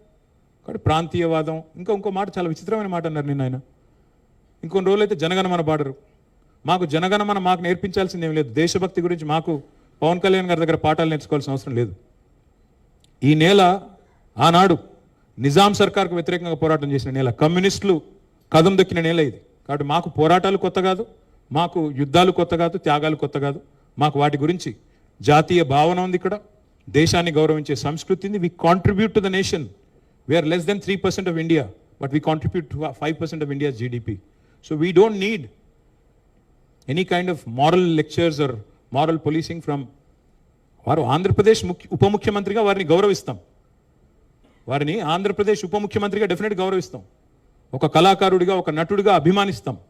ఒక సోదరుడిగా ఇంటికి వస్తే బిర్యానీ పెడతా, హైదరాబాదీ బిర్యానీ పెడతా. కానీ వచ్చి మా సెక్రటేరియట్లో కూర్చొని పెత్తనం చేస్తాము మా రాజకీయాల్లో. మరి ఇంకా మొన్ననే కదా వేరుపడ్డది, ఇంత కష్టపడి 60 ఏళ్ళు పోరాటం చేసి మొన్న వేరుపడ్డాం 2014లో. మొన్న చంద్రబాబు నాయుడు గారు రానే వచ్చే 2018లో, మళ్ళీ ఇప్పుడు మీరు కూడా వస్తారు 2023లో. That's all I'm saying. And last word I will like to say on this. Pavan Kalyan గారిది మధ్యన ఓజీ అని సినిమా వచ్చింది. I would like to remind my brother Pavan Kalyan, we have a Telangana OG KCR. ఇక్కడ మా కేసీఆర్ గారు ఉన్నారు, ఆయన చాలు మాకు. He will take care of us, he will take care of the state and our issues. A supplementary. Yeah, I can Ratna, ask about- please. Sir, if I can take a भाई. Yeah, Ratna. Yes ma'am. अरे mic तो दो यार.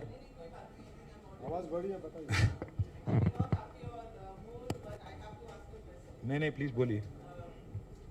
You almost said the Ramayana and Ram and Sita, but the charge from BRS, from the Congress is that the BRS has left the state high and dry completely, that they have to pay 95,000 crores. I'm saying this question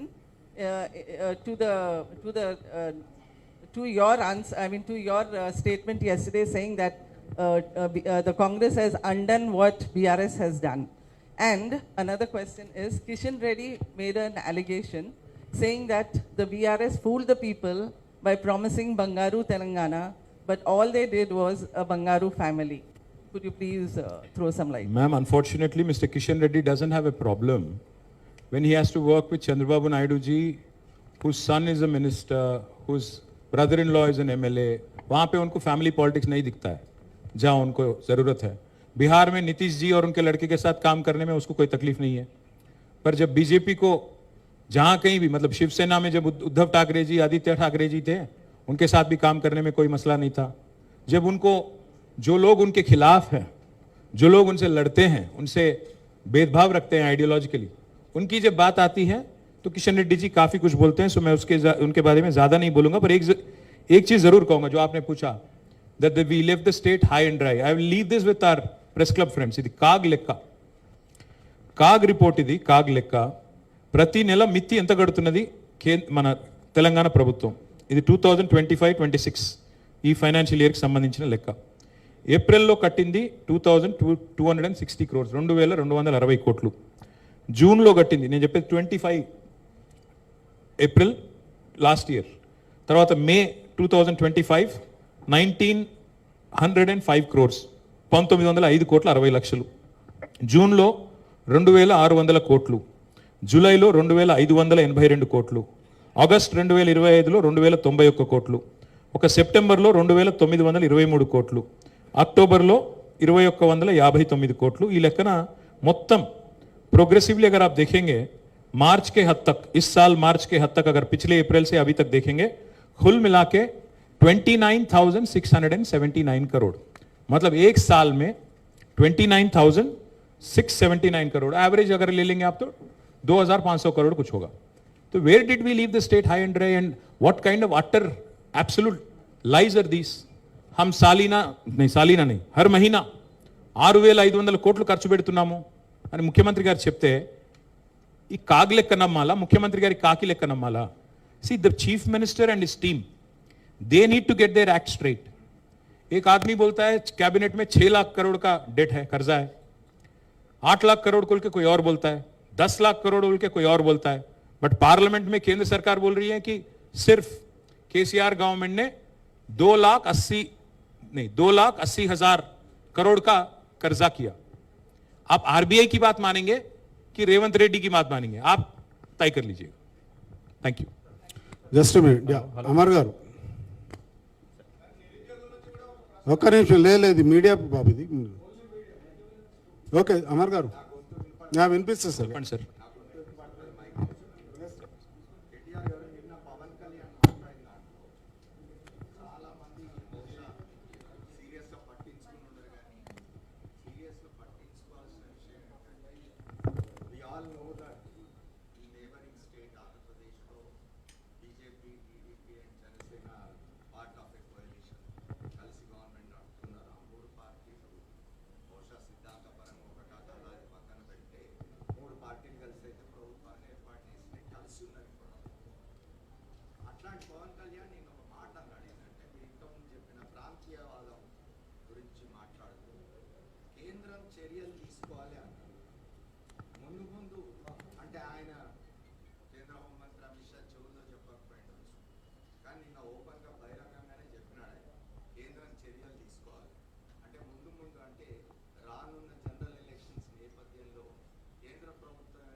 నేను అనుకోవట్లేదు sir, ఆయన ఏదో యథాలాపంగానే ఉన్నారని నేను అనుకుంటా ఉన్నాను. ఎందుకంటే అంత స్థాయిలో లేదు, దట్ ఈస్ యువర్ ఒపీనియన్.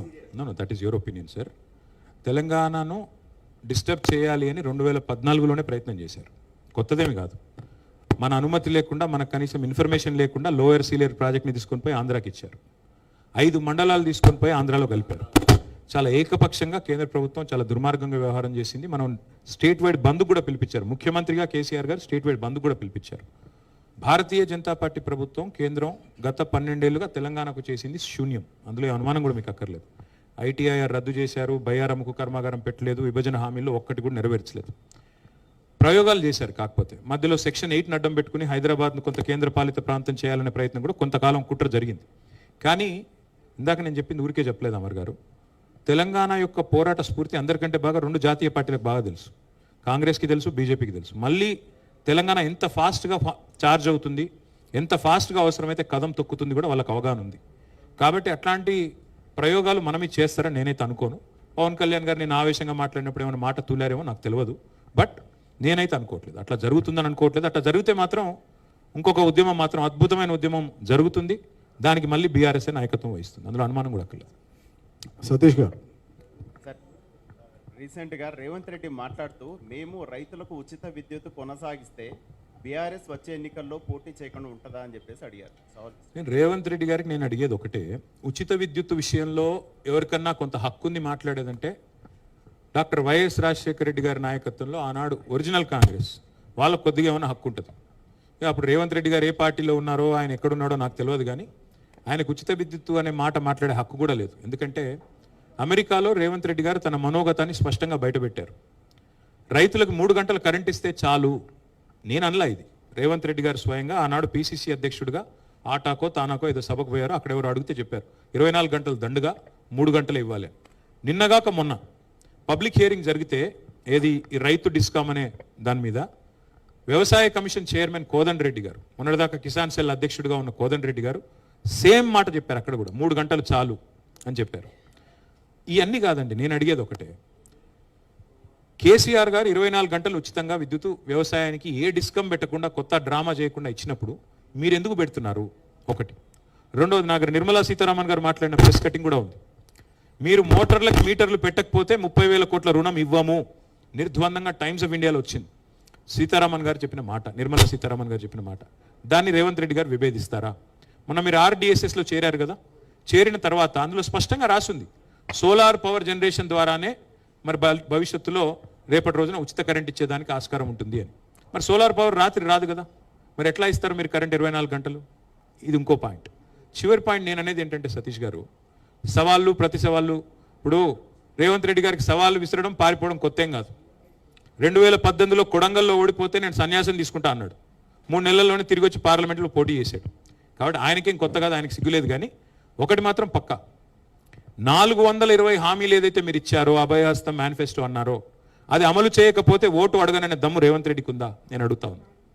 ఇంకోటి చెప్తున్నాడు కదా ఆయన 2034 దాకా ముఖ్యమంత్రిగా ఉంటానని. అంత ధైర్యం ఉంటే ఇప్పుడే రద్దు చేసిరా?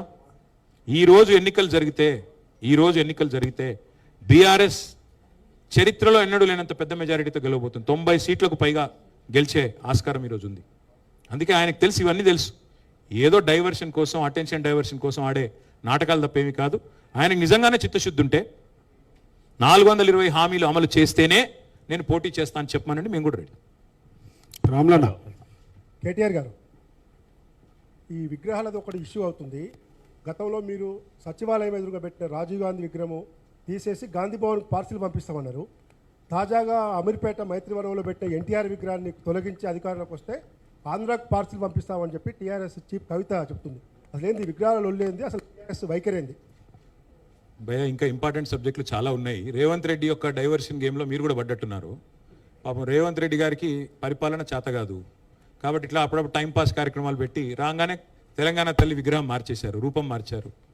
ఇంటికి తులం బంగారం మీద పెళ్లికి తులం బంగారం ఇస్తాన రేవంత్ రెడ్డి గారు తెలంగాణ తల్లినెత్తిన ఉన్న బంగారు కిరీటం మాయం చేసిండు, నడుముకున్న వడ్డానం కూడా ఎత్తుకుపోయిండు. అట్లాంటి ఆయన గురించి ఏం మాట్లాడతాం? తెలంగాణ తల్లి రూపం మార్చాడు. తెలంగాణ తల్లిని ప్రతిష్ఠించాల్సిన చోట సెక్రటేరియట్ ముందట రాహుల్ గాంధీ తండ్రిని ప్రతిష్ఠించాడు. వాళ్ళు రాహుల్ గాంధీ తండ్రికి తెలంగాణకి ఏం సంబంధం నాకే తెలియదు, ఆయనకే తెలవాలా. మళ్ళీ నిన్నగాక మొన్న ఎన్టీ రామారావు గారు విగ్రహం పెట్టారు. ఎన్టీ రామారావు గారి విషయంలో మాకేమీ వారి పట్ల వేరే అగౌరవం కానీ ఇంకోటి కానీ లేదు. కానీ ఒకటి మాత్రం వాస్తవం, కేవలం ఇవాళ డైవర్షన్ టాక్టిక్స్తో, డైవర్షన్ గేమ్స్తో టైంపాస్ చేస్తాను అంటే మాత్రం కుదరదు.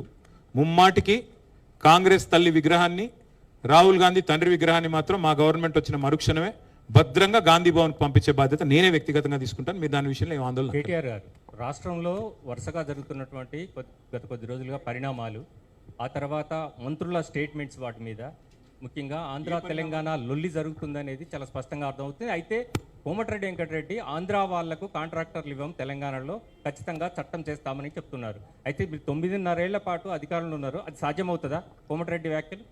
కోమటిరెడ్డి వెంకటరెడ్డి గారిని, ఆయన ఒక మంత్రి, ప్రభుత్వంలో భాగస్వామి, సీనియర్ మంత్రి, వారిని నేను ఒకటే అడుగుతా ఉన్నా, మీ మేనిఫెస్టోలో మీ డిక్లరేషన్లో మీరు హామీ ఇచ్చారు. ఎస్సీ ఎస్టీ డిక్లరేషన్ చేయవలలో ఏం చెప్పారు? 18% ఎస్సీలకు షెడ్యూల్ కాస్ట్కి, 12% ఎస్టీలకు కాంట్రాక్ట్లు ఇస్తాము ప్రభుత్వ వర్కులలో అన్నారంటే 30%. కామారెడ్డి డిక్లరేషన్లో ఏం చెప్పారు? 42% బీసీలకు ఇస్తామన్నారు మీరు. అంటే 72% కాంట్రాక్టులు మరి మీరు చెప్పిన మాట ప్రకారం, మీరు ఇచ్చిన హామీ ప్రకారం రాష్ట్రంలో ఎస్సీ, ఎస్టీ, బీసీలకు ఇవ్వాలి. నేను వెంకటరెడ్డి గారు నేను కోరుతా ఉన్నా, ఈ 72% కాంట్రాక్టులు ఇప్పటివరకు రాష్ట్రంలో ఎక్కడన్నా ఇచ్చారా మీరు? 72 పైసలను ఇచ్చారా? Narayanpet Kodangal lift irrigation project ముఖ్యమంత్రి గారు సొంత నియోజకవర్గం, ఎవరికి ఇచ్చారండి? మెగా కృష్ణారెడ్డి గారు, పొంగులేటి శ్రీనివాసరెడ్డి గారు. హైదరాబాద్కు నీళ్లు తెచ్చే డ్రింకింగ్ వాటర్ ప్రాజెక్టు ఎవరికి ఇచ్చారు? మీరే గతంలో ఈస్ట్ ఇండియా కంపెనీని ముఖ్యమంత్రి గారు పిలిచిన కంపెనీకే మళ్ళీ కట్టబెట్టారు. కాబట్టి కాంగ్రెస్ వాళ్ళు మాట్లాడే మాటలకి చేసే పనులకి పొంతన ఉండదు. నిజంగా వెంకటరెడ్డి గారికి చిత్తశుద్ధి ఉంటే చట్టం పెట్టండి. 72% కాంట్రాక్టులు ఖచ్చితంగా ఎస్సీ, ఎస్టీ, బీసీలకు మేము చెప్పినట్టుగా ఇస్తున్నాము. స్పెషల్ సెషన్ పిలవండి, చట్టం పెట్టండి. మొదటి ఓటు మేమే ఇస్తాం మా పార్టీ తరఫున. నిరభ్యంతరంగా చట్టం తీసుకొని రండి, వి విల్ సపోర్ట్ ఇట్. అయిపోయింది, పవన్ కళ్యాణ్ అయిపోయింది మేడం. ఆగండి మీరు ఒక్క నిమిషం ప్లీజ్ ఆగండి. యూసుఫ్ బాబు గారు రండి, మాట్లాడండి. యూసుఫ్ గారు అడగండి, మీరు ఏం కాదు, వినబడుతుందిలే అన్న, గట్టిగా అడగండి. కూర్చో sir.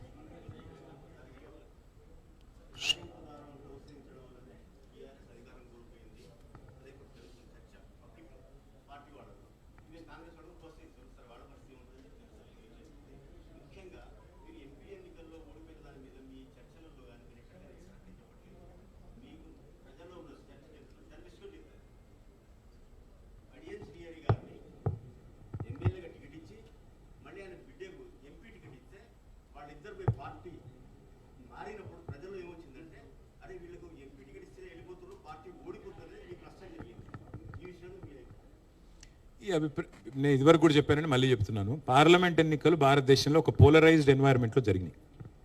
Either you're with Modi or against Modi అనే ఎన్వైర్న్మెంట్లో జరిగినాయి. ఒక బీఆర్ఎస్కే జరగలేదండి ఓటమి.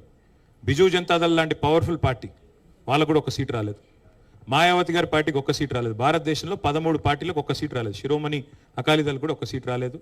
మహబూబా ముఫ్తీ కూడా ఒక సీట్ రాలేదు. కాబట్టి ఓటమి గెలుపు అట్లాంటి. మరి కాంగ్రెస్ పార్టీ ఎన్ని గెలిచిందండి పోయిన 10 ఏళ్లలో తెలంగాణలో? ఇప్పుడు ఎన్ని గెలుస్తుంది కాంగ్రెస్? ఎన్ని రాష్ట్రాలు గెలుస్తుంది? ఓటములు గెలుపులు రాజకీయాల్లో జీవితంలో చాలా చాలా తాత్కాలికంగా అట్టట్ట వస్తుంటాయి పోతుంటాయి. యూసుఫ్ బాబు గారు దాని గురించి ఏదో గందరగోళ పడాల్సిన అవసరం లేదు. పార్లమెంట్ తర్వాత జరిగిన జూబ్లీహిల్స్ ఉప ఎన్నికలు ఏం జరిగింది? మా గతంలో 75,000 ఓట్లు వచ్చాయి, ఈసారి కూడా 75,000 ఓట్లు వచ్చాయి. అట్లాగే మొన్న మున్సిపల్ ఎన్నికల్లో ఏం జరిగింది, పంచాయతీ ఎన్నికల్లో ఏం జరిగింది? బీఆర్ఎస్ అనేది బలంగా ఉంది, గట్టిగా ఉంది. మరి మా కార్యకర్తలతో సహా నాయకులతో సహా అందరూ దృఢంగా ఉన్నారు. ఎలక్షన్ ఎప్పుడు వచ్చినా మళ్ళీ తిరిగి 2028లో వచ్చినా అంతకంటే ముందు వచ్చినా ముమ్మాటికి రాష్ట్రంలో ఎగిరేది గులాబీ జెండానే, మళ్ళీ తిరిగి ముఖ్యమంత్రి అయ్యేది కేసీఆర్ గారు. అందులో ఆలోచన ఎక్కలేదు సార్. నేనేమంటున్నా సార్ అంటే, కర్ణుడి చావుకు 100 కారణాలు అన్నట్టు ప్రతి ఓటమికి 100 ఉంటాయి. Failure is an orphan sir, success has many fathers. నేను గెలిపించానంటే నేను గెలిపించాను చెప్తారు గెలిచినప్పుడు. ఓడిపోయినప్పుడు అందరూ నాది కాదు, అది కాదు, ఇది కాదు, ఏదో ఒకటి చెప్తారు. 100 కారణాలు ఉంటాయి, 100లో మీరు చెప్పింది ఒకటి కావచ్చు.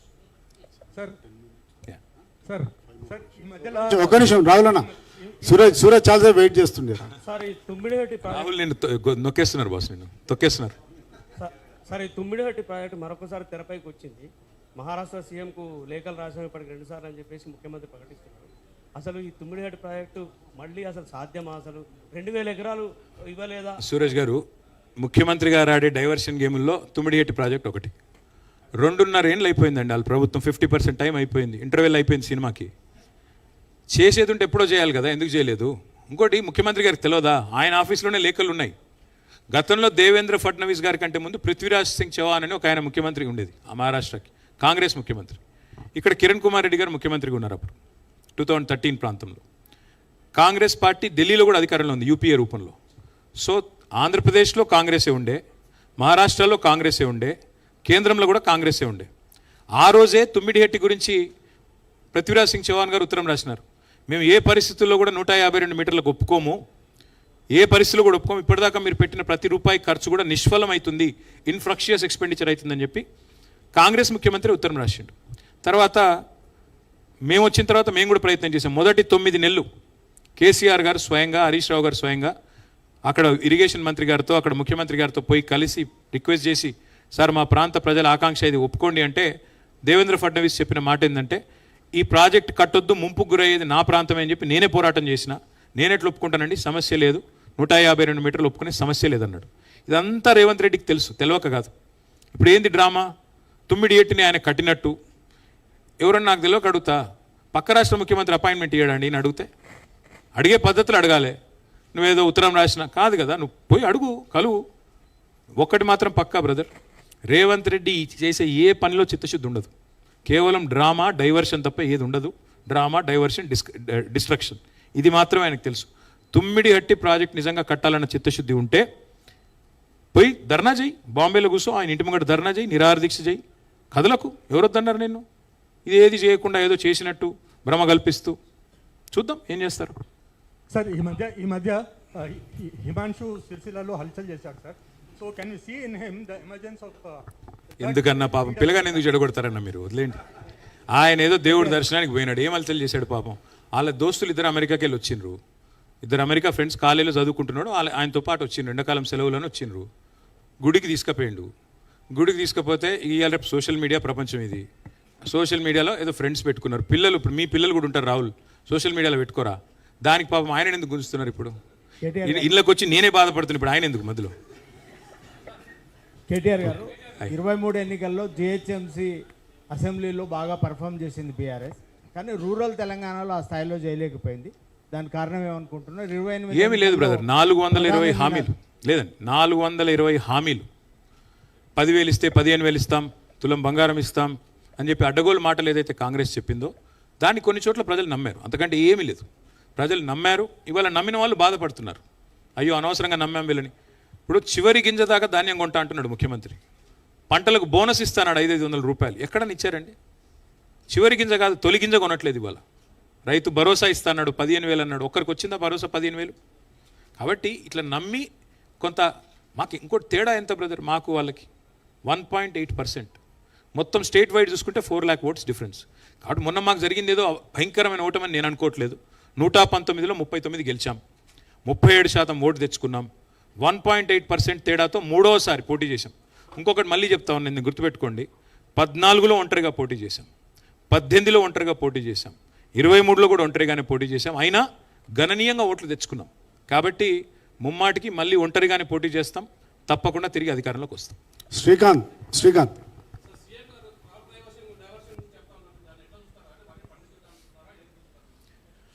ఆయన ఏం చూస్తున్నాడో నాకే తెలియదు బ్రదర్. ఆయనకు మామూలుగా అయితే మిగతా డైవర్షన్ గేమ్లు బాగా ఆడతాడు ఆయన. క్రాప్ డైవర్షన్ గురించి రేవంత్ రెడ్డి గారి దగ్గర రైతులు నేర్చుకోవాల్సిన పరిస్థితి అని నేను అనుకోను. ఏమన్నా తుమ్మల నాగేశ్వరరావు గారు చెప్తే ఆయన రైతు, ఈయన రియల్ ఎస్టేట్ బ్రోకరు. ఇద్దరికి చాలా తేడా ఉంటుంది. రేవంత్ రెడ్డి గారు రైతుల గురించి మాట్లాడితే చాలా దరిద్రంగా ఉంటుంది. Basheer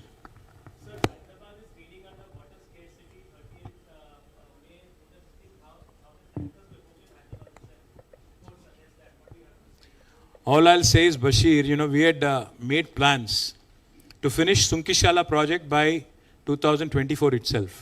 Unfortunately, this chief minister, who is also the municipal minister, even though a major incident has happened and hundreds of crores of public money was wasted by way of a retaining wall collapse, does not have the gall, does not have the courage to blacklist that contractor, even today, despite HMWSSB recommending it.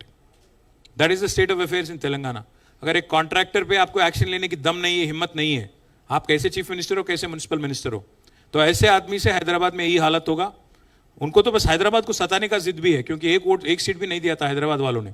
तो शायद जिद भी है, थोड़ा नाराजगी भी है, इसीलिए शायद जबरदस्ती कुछ सता रहे हैं. वरना जो हैदराबाद जहाँ पे पानी की कोई किल्लत नहीं थी, सडनली कहाँ से आ गया 2 साल में? मिशन भागीरथ के जरिए हमने जबरदस्त काम किया, आज उसको मेंटेनेंस तक नहीं कर रहे हैं लोग. जो करंट 7,000 मेगावाट की थी, जिसको हमने 24,000 मेगावाट तक ले गए हम लोग, उसमें भी आज मेंटेन नहीं कर पा रहे हैं. आज पावर कट्स भी हो रहे हैं हैदराबाद में. यहाँ पे हैदराबाद में पानी की किल्लत, पावर कट. तेलुगु में बोलता हूँ एक बात बशीर, क्योंकि आप तेलुगु भी समझ लेते हैं. ఎన్కటి రోజులు తెస్తా అని చెప్పిండు రేవంత్ రెడ్డి, నిజంగానే తెచ్చిండు. 2014 ముందు ఖాళీ బిందెలు, ఖాళీ కుండలు, ట్యాంకర్ల ముంగట యుద్ధాలు, కరెంటు కోతలు, జనరేటర్ల గబ్బు, ఇన్వర్టర్ల గబ్బు మళ్ళీ తెచ్చిండు. సో అన్ఫార్చునేట్లీ కాంగ్రెస్ ఉంటే కరెంట్ ఉండదు, నేను చెప్పిన ఇదివరకే. వచ్చింది మళ్ళీ అదే దరిద్రం. రమణ హాయ్.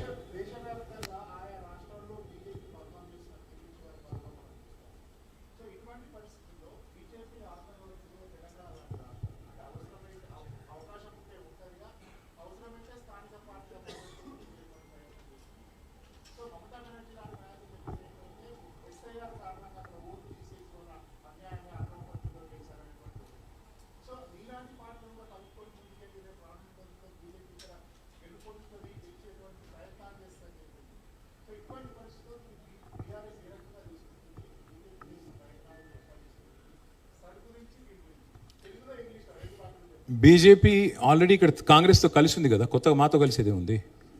నేను ఊరికే చెప్పట్లేదు రమణ, మీకు ఆశ్చర్యంగా అనిపించవచ్చు కానీ చూడండి, ఇక్కడ నడుస్తుంది జోడీ ప్రభుత్వం కదా.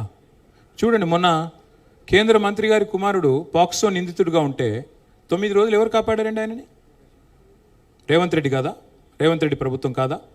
బ్రహ్మాండంగా ఒకరినొకరు కాపాడుకుంటున్నారు. నేను అడుగుతా ఉన్నా, ఈరోజు రెవెన్యూ మినిస్టర్ పొంగులేటి శ్రీనివాసరెడ్డి ఇంటి మీద ఈడీ రైడ్ అవుతుంది September 28, 2024. Now we're almost entering 2026 September దగ్గర పడ్డది. 2 ఏళ్ళు అవుతుంది. ఎందుకు యాక్షన్ తీసుకోరు? ఈడీ ఈ రోజు వరకు కనీసం ప్రెస్ నోట్ కూడా ఇవ్వలే బయటికి. ఆ ఇంట్లోకి నోట్ల కట్టలు కౌంట్ చేసే మెషిన్లు పోయినాయని చెప్పి టీవీలో బ్రేకింగ్ వార్తలు వేశారు మీరు. మరి ఏమైంది కేసు? ఎవరు కాపాడుతున్నారు ఈ రాష్ట్ర రెవెన్యూ మంత్రిని? బీజేపీ కాకపోతే. అట్లాగే రేవంత్ రెడ్డి గారిని ఆర్ఆర్ ట్యాక్స్ వసూలు చేస్తున్నామని చెప్పి నిందారోపణ చేసింది ఎవరు? ప్రధానమంత్రి గారు స్వయంగా. మరి ఎందుకు చర్యలు ఉండవు? హైదరాబాద్ సెంట్రల్ యూనివర్సిటీ భూముల్లో 10,000 కోట్ల కుంభకోణం జరిగిందని చెప్పి నేను చెప్పడంలా, సుప్రీంకోర్టు అపాయింట్ చేసిన సెంట్రల్ ఎంపవర్డ్ కమిటీ చెప్పింది. దీని మీద వెంటనే కేంద్ర ప్రభుత్వం ఒక special serious fraud investigation agency SFIO లేదా CBI లేదా ఈడీ లేదా ఐటీ సంస్థతో దర్యాప్తు జరిపించాలని చెప్పి రికమెండేషన్ ఇచ్చింది. ఎక్కడ పోయింది ఆ రిపోర్ట్? ఎందుకు చర్యలు ఉండవు? ఎవరు నడుపుతున్నారు ఈ రాష్ట్రంలో ప్రభుత్వాన్ని? ముమ్మాటికి ఈ రాష్ట్రంలో రేవంత్ రెడ్డిని కాపాడుతున్నది, రేవంత్ రెడ్డిని రక్షిస్తున్నది. ఆయనకు అడుగడుగున సింగరేణిలో జరిగిన కుంభకోణాలు ఏంది బ్రదర్? సైట్ విజిటేషన్ సర్టిఫికెట్ పేరిట ఇవాళ అక్కడ లేని నిబంధనలు పెట్టి రేవంత్ రెడ్డి గారి బావమరిది సృజన్ రెడ్డి మొత్తం కాంట్రాక్టర్లను రింగు చేస్తున్నాడని సాక్ష్యాలతో సహా ఇస్తే ఎందుకు కేంద్ర ప్రభుత్వం చర్య తీసుకోదు? ఇవాళ అమృత్ పథకంలో, కేంద్ర ప్రభుత్వ పథకంలో రేవంత్ రెడ్డి గారి బావమరిది కాంట్రాక్టులు వస్తాయి. ఇక్కడ యంగ్ ఇండియా స్కూల్స్లో స్టేట్ గవర్నమెంట్లో బీజేపీ ఎంపీ విశ్వేశ్వర రెడ్డి కాంట్రాక్టులు వస్తాయి. ఇక్కడ ఫ్యూచర్ సిటీలో బీజేపీ ఎంపీ సీఎం రమేష్ కాంట్రాక్టులు వస్తాయి. మంచి ఫెవికాల్ బంధం ఇద్దరిది. కాబట్టి కొత్తగా మాతో కలిసేది ఎక్కడిది, ఇంకోరితో కలిసే ఎక్కడిది? అదే చెప్తున్నా బ్రదర్, మీరు అంత అమాయకంగా ఉంటే నేను చేయగలిగేది ఏం లేదు. మొన్ననే మోడీ గారు కూడా చెప్పారు కదా, ఆజావో మేరే సాత్ జుడ్ జావో అని. కొత్తగా జుడాయించేదేమో, ఇద్దరు కలిసే ఉన్నారు కదా జోడీ. కాబట్టి అందులో కొత్తగా చెప్పేది లేదు. SIR విషయానికి వస్తే రమణ గారు, పార్టీ పరంగా ప్రిపేర్ అవుతున్నాము. మా కార్యకర్తలు ఇక్కడ నుంచి నేను ఇప్పుడు స్ట్రైట్గా సికింద్రాబాద్కి పోతున్నాను. అక్కడ కూడా మా SIRకి సంబంధించిన మీటింగే ఉంది. మా ప్రతి కాన్స్టిట్యున్సీలో బూత్ లెవెల్ ఏజెంట్లు అపాయింట్ చేసుకున్నాము. దాదాపు 71,000 బూత్ లెవెల్ ఏజెంట్స్ని అపాయింట్ చేసుకొని వారందరికీ కూడా ట్రైనింగ్ ఇచ్చుకుంటున్నాము. హ్యాండ్ బుక్స్ ఇస్తున్నాము. సస్పెక్టెడ్ డూప్లికేట్ ఓటర్ లిస్ట్ కూడా వారికి ఇస్తున్నాము. ఇచ్చి జాగ్రత్తగా చూడండి, అర్హులైన ఏ ఒక్కరు ఓటు పోకూడదు, అనర్హుడికి ఎవరికి ఓటు రాకూడదు అనే నినాదంతో ముందుకు పోతున్నాము. డెఫినెట్గా మా జాగ్రత్తలు మేము తీసుకుంటాం. Thank you sir. మీరు ఇందాక చెప్పినట్టు ఈ తెలంగాణ సాధన కోసం రాల్చిన నెత్తురులో 1-2 చుక్కలు పాత్రికేయులు కూడా ఉన్నాయి. ఎందుకంటే అమరవీరులు కాకపోయినప్పటికీ తెలంగాణ పోరాటంలో ముందు బాగా నిలిచి పోరాడింది వాళ్ళు, అంటే ఉద్యమకారులకు అండగా నిలిచింది కూడా ఖచ్చితంగా పాత్రికేయులే. అయితే మీ ఈ సుదీర్ఘ కాలంలో పుష్కర కాలంలో అత్యంత నిర్లక్ష్యానికి గురైంది కూడా జర్నలిస్టులు. అది నేను అంటున్న మాట కాదు, మొత్తం యావత్ జర్నలిస్ట్ సమాజం అంటున్నటువంటి మాట. దీన్ని మీరు ఎప్పుడైనా సమీక్షించుకున్నారా? దాంతో పాటు ఫస్ట్ ఆఫ్ ఆల్ నేను మీతో ఏకీభవించను. ఒక నిమిషం. ఫస్ట్ ఆఫ్ ఆల్ నేను మీతో అసలు ఏకీభవించను. 100 కోట్ల రూపాయలు బడ్జెట్లో పెట్టిన ఒకే ఒక్క నాయకుడు జర్నలిస్ట్ సంక్షేమానికి కేసీఆర్. రెండవది, గుజరాత్లో లేని అక్రెడిటేషన్ కార్డులు భారతదేశంలో ఎక్కడ లేని విధంగా అక్రెడిటేషన్ కార్డులు 18,000 ఇచ్చింది కేసీఆర్. కరోనా అప్పుడు ఈ దేశంలో ఏ జర్నలిస్ట్కి ఏ ప్రభుత్వం సహకరించలేదు, కేవలం కేసీఆర్ గారి ప్రభుత్వం మాత్రమే. ఇవాళ భారతదేశంలో ఎక్కడైనా ఒక జర్నలిస్ట్ చనిపోతే పెన్షన్ ఇచ్చే సౌకర్యం ఈ దేశంలో ఎక్కడా లేదు. ఒక్క కేసీఆర్ గారి ప్రభుత్వం పెట్టిన నిధుల వల్ల ఇక్కడ మాత్రమే ఉంది. మీకు ఎందుకు నిర్లక్ష్యం జరిగిందని ఎందుకు అనిపిస్తుందో నాకైతే అర్థం కావట్లేదు. అమ్మా, హెల్త్ కార్డ్స్ కూడా ప్రభుత్వ ఉద్యోగులతో సమానంగా మీకు హెల్త్ కార్డులు ఇచ్చింది కేసీఆర్ ప్రభుత్వం. ఇప్పుడు ఇక్కడ కూర్చున్న వాళ్ళు కూడా చాలామంది వాడుకునే ఉంటారు. నేనేమంటున్నా అంటే, దయచేసి బటగల్స్ మీద వేసేయకండి, జనరల్ స్వీపింగ్ రిమార్క్స్ చేయకండి. ఒకటి, ఏమన్నా ఒక ఇళ్ల స్థలాల విషయంలో మీకు అసంతృప్తి ఉంటే ఉండొచ్చు. నేనేమంటున్నాను, ఇప్పుడు న్యాయస్థానాల్లో వివాదం జరుగుతూ ఉంది, కొనసాగుతూ ఉంది. మేమేం చేయాలి? ఇప్పుడు మీరు రాయమంటే నేను ఇక్కడ ఉత్తరం రాసి ఇచ్చిపోతా, ఆయన ఎక్కడిస్తారో ఇవ్వనండి. కానీ ఫ్యూచర్ సిటీ, ఆ ఫ్యూచరే లేని నాయకుడు ఫ్యూచర్ సిటీ కడతా అంటే మీరు దాన్ని నమ్మితే నిర్ణయం చేయమంటారు? ఆయనకే ఫ్యూచర్ లేదు, తుమ్మితో ఊడిపోయే ముక్క ఆయన పదవి. రేపు రాహుల్ గాంధీ కోపం వస్తే రేపు సాయంత్రం ఉద్యోగం పొద్దు ఆయనది. కాబట్టి ఆయన ఏదో నేను ఫ్యూచర్ సిటీ అంటే మీరు దానికి భ్రమపడితే, జర్నలిస్ట్ మిత్రులకు కూడా నా ప్రార్థన, జర్నలిస్టులకి ఇస్తాడంటే స్థలాలు, పక్కనే జూ పార్క్ ఇస్తాడంటే ఇంకా ఆయన ఏమనాలి? నేను అర్థం చేసుకోండి మీరు కూడా, అంతకంటే ఎక్కువ చెప్పడం బాగోదు. కవిత గారు, కవిత బిలేటెడ్ హ్యాపీ బర్త్డే అమ్మా. మీరు ఒక మాట చెప్పారు, 2 సార్లు మేమే రాబోతున్నాము అనేది ఒక మాట అన్నారు. నెక్స్ట్ మేమే వస్తున్నాము, కార్యకర్తలు కూడా నమ్మకం ఉంది, 100కి పైగా స్థానాలు మేము వస్తామన్నప్పుడు మిలిటెంట్ పోరాటం చేయాలి అని 90 అన్నాను, మీరు 10 పెంచినందుకు ధన్యవాదాలు. సారీ మిలిటెంట్ పోరాటం చేయాలి అన్న బాల్కా సుమన్ అదే టైంలో ఇంకొక మాట కూడా అన్నారు, మేము రైతుల కోసం ధర్నా చేస్తే 100 మందిలో 5 మాత్రమే రైతులు ఉన్నారు, మిగతా అంతా బీఆర్ఎస్ కార్యకర్తలే ఉన్నారు అనేటువంటి మాట. అక్కడ డౌట్ఫుల్గా ఉందా, నమ్మకం లేదా అనేది ఒకటి. And not at all. I'll tell you one simple thing. ప్రజలు కూడా కొన్ని విషయాల్లో ఎంత క్లారిటీగా ఉంటారంటమ్మా. తెలుగులో సామెత ఉంది, నేను ఆ మాట ఇప్పుడు ఇక్కడ చెప్తే బాగుండదు, మళ్ళీ మీరు తర్వాత నన్ను ఇంకో వేరే రకంగా ఇది అనుకుంటారు. ప్రజలైనా ఎవరైనా ఇప్పుడు పళ్ళుండే చెట్టుకే రాళ్ళు పడతాయి. సో చేసే వాళ్ళని అడుగుతారు పని, చేయని వాళ్ళని అడగరు. ఇప్పుడు రేవంత్ రెడ్డికి చెప్పినా ఒకటే, దున్నపోతు మీద వానబడ్డట్టు తప్ప ఆయనకి చెప్పినా వేస్ట్ అని చెప్పి వదిలేశారు. ఈయన చెయ్యడు, అన్ని అడ్డగోలు మాటలు చెప్పి అధికారంలోకి వచ్చాడు. ఈయన చెయ్యడు, ఈయనకి ఇంట్రెస్ట్ లేదు, ఇంటెంట్ లేదు, అన్నిటికీ మించి కమిట్మెంట్ అంతకంటే లేదు. తెలంగాణ సోయి లేదు, తెలంగాణ ప్రేమ లేదు. ఇది ఇవాళ తెలంగాణ ప్రజల్లో అందరికీ అర్థమైంది. ఆయన ఒక్కరిని మోసం చేయలేదు తల్లి.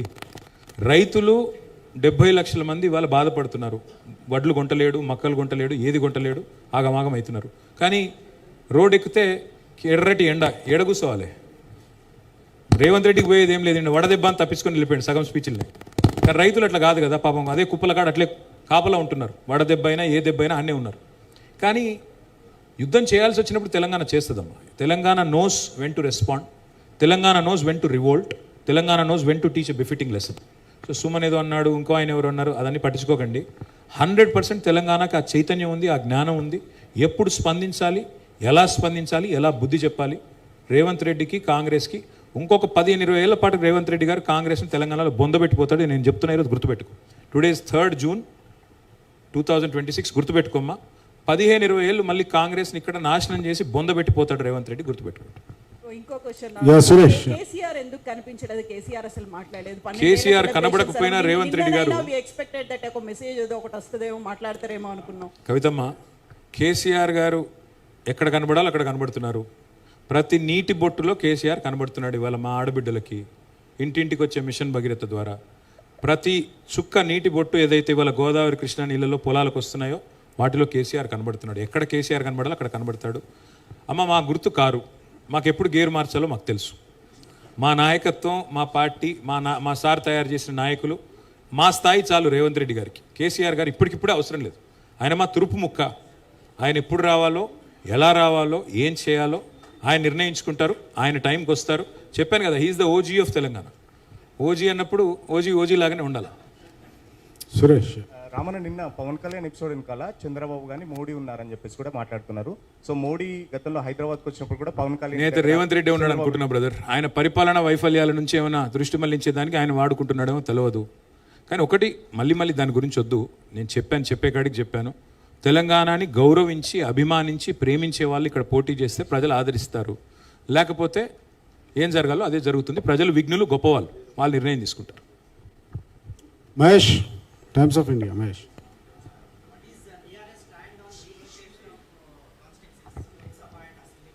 sir, CM has proposed dual formula, some kind of formula. So what is your... Well, I've said this before, I'll say it again. Revanth Reddy is a hybrid CM of BJP and Congress. So he will only propose hybrid models. All I will tell you, Mahesh Bhai, is 24% is the current representation of South India in Parliament, in Lok Sabha. Our demand is very straightforward. Please keep it intact. And the reason why I'm talking of South India, not just Telangana alone, is because South practiced family planning much better than the rest of the country. You cannot penalize the South of India just because we have done something that the government of India had asked us to do. So, if you want to cut down this representation from 24% to whatever, that will not at all be acceptable. Keep it intact, maintain it the same. 24% पे अगर आपको delimitation करना है, that is okay for us. But other than that, if you even reduce it by 0.001%, BRS will definitely take to the streets. We'll certainly fight this injustice and we'll certainly oppose it. we have time for 3 more questions. We'll take a question from that girl. Yeah. మీ వాళ్ళు కూడా అలసిపోయినట్టున్నారు, క్వశ్చన్లు అయిపోయినట్టున్నాయి. చాలా ఉన్నాయి sir ఇంకా. Yeah, ఒక్క నిమిషం. Yeah, please.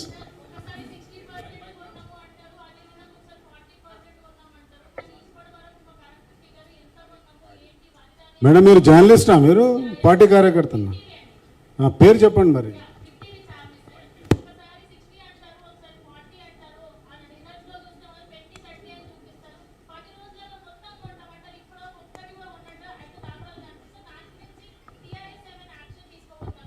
This is a big accusation.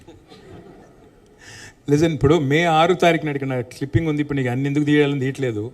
6th May 2026 నాడు ఉత్తమ్ కుమార్ రెడ్డి గారు ఏం చెప్పారంటే, civil supplies minister, 90 lakh metric tons కొనుగోలు చేస్తాము ధాన్యం అని చెప్పారు. నిన్నగాక మొన్న 29th May రోజు ఉత్తమ్ కుమార్ రెడ్డి గారి స్టేట్మెంట్ ఏంటంటే, లేదు లేదు మేము 90 లక్షలు కొనము, 75 లక్షలు కొంటామన్నారు. సో ఆల్రెడీ 15 లక్షలు ఆల్రెడీ కటింగ్ పెట్టేసిండు. యాక్చువల్గా అమ్మా నేను ఆనెస్ట్ చెప్తున్నాను, నేను కూడా జిల్లాలు తిరుగుతున్నాను, చాలా వరంగల్ తిరిగాను, సంగారెడ్డి తిరిగాను, సిరిసిల్ల, కరీంనగర్ కూడా పోయినా. ఎక్కడ పోయినా ఇవాళ రైతుల మీద నాకు ఒకటే అర్థమైంది వాళ్ళ కుట్ర. ఏ పరిస్థితుల్లో కూడా వాళ్ళు ధాన్యం కొనే మూడ్లో లేరు. ధాన్యం కొంటే ఏమవుతుంది, ఎంఎస్పీ ఇవ్వాలా, 2400 ఇవ్వాలా, రెండోది ఏంది బోనస్ ఇవ్వాలా 500.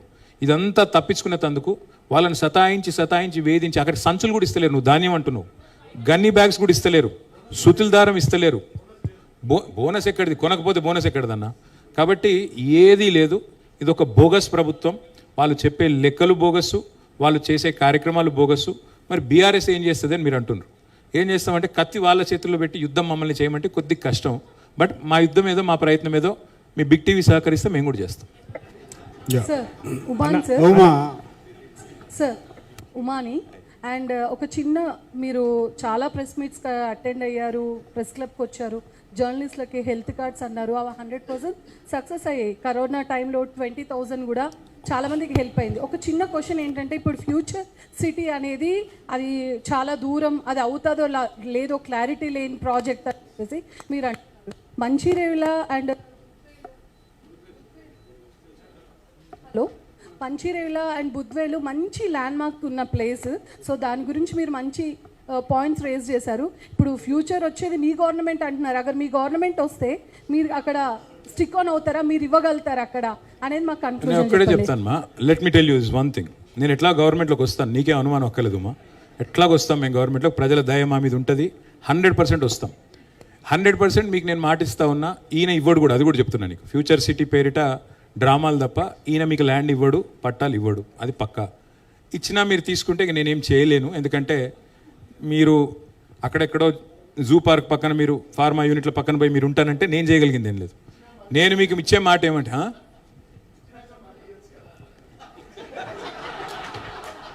ఇచ్చినాక మళ్ళీ ఇవ్వచ్చా, ఇది మాకు తెలియదు. ఈ స్కీమ్ ఏదో 1 for 2 స్కీమ్ నాకు తెలియదు.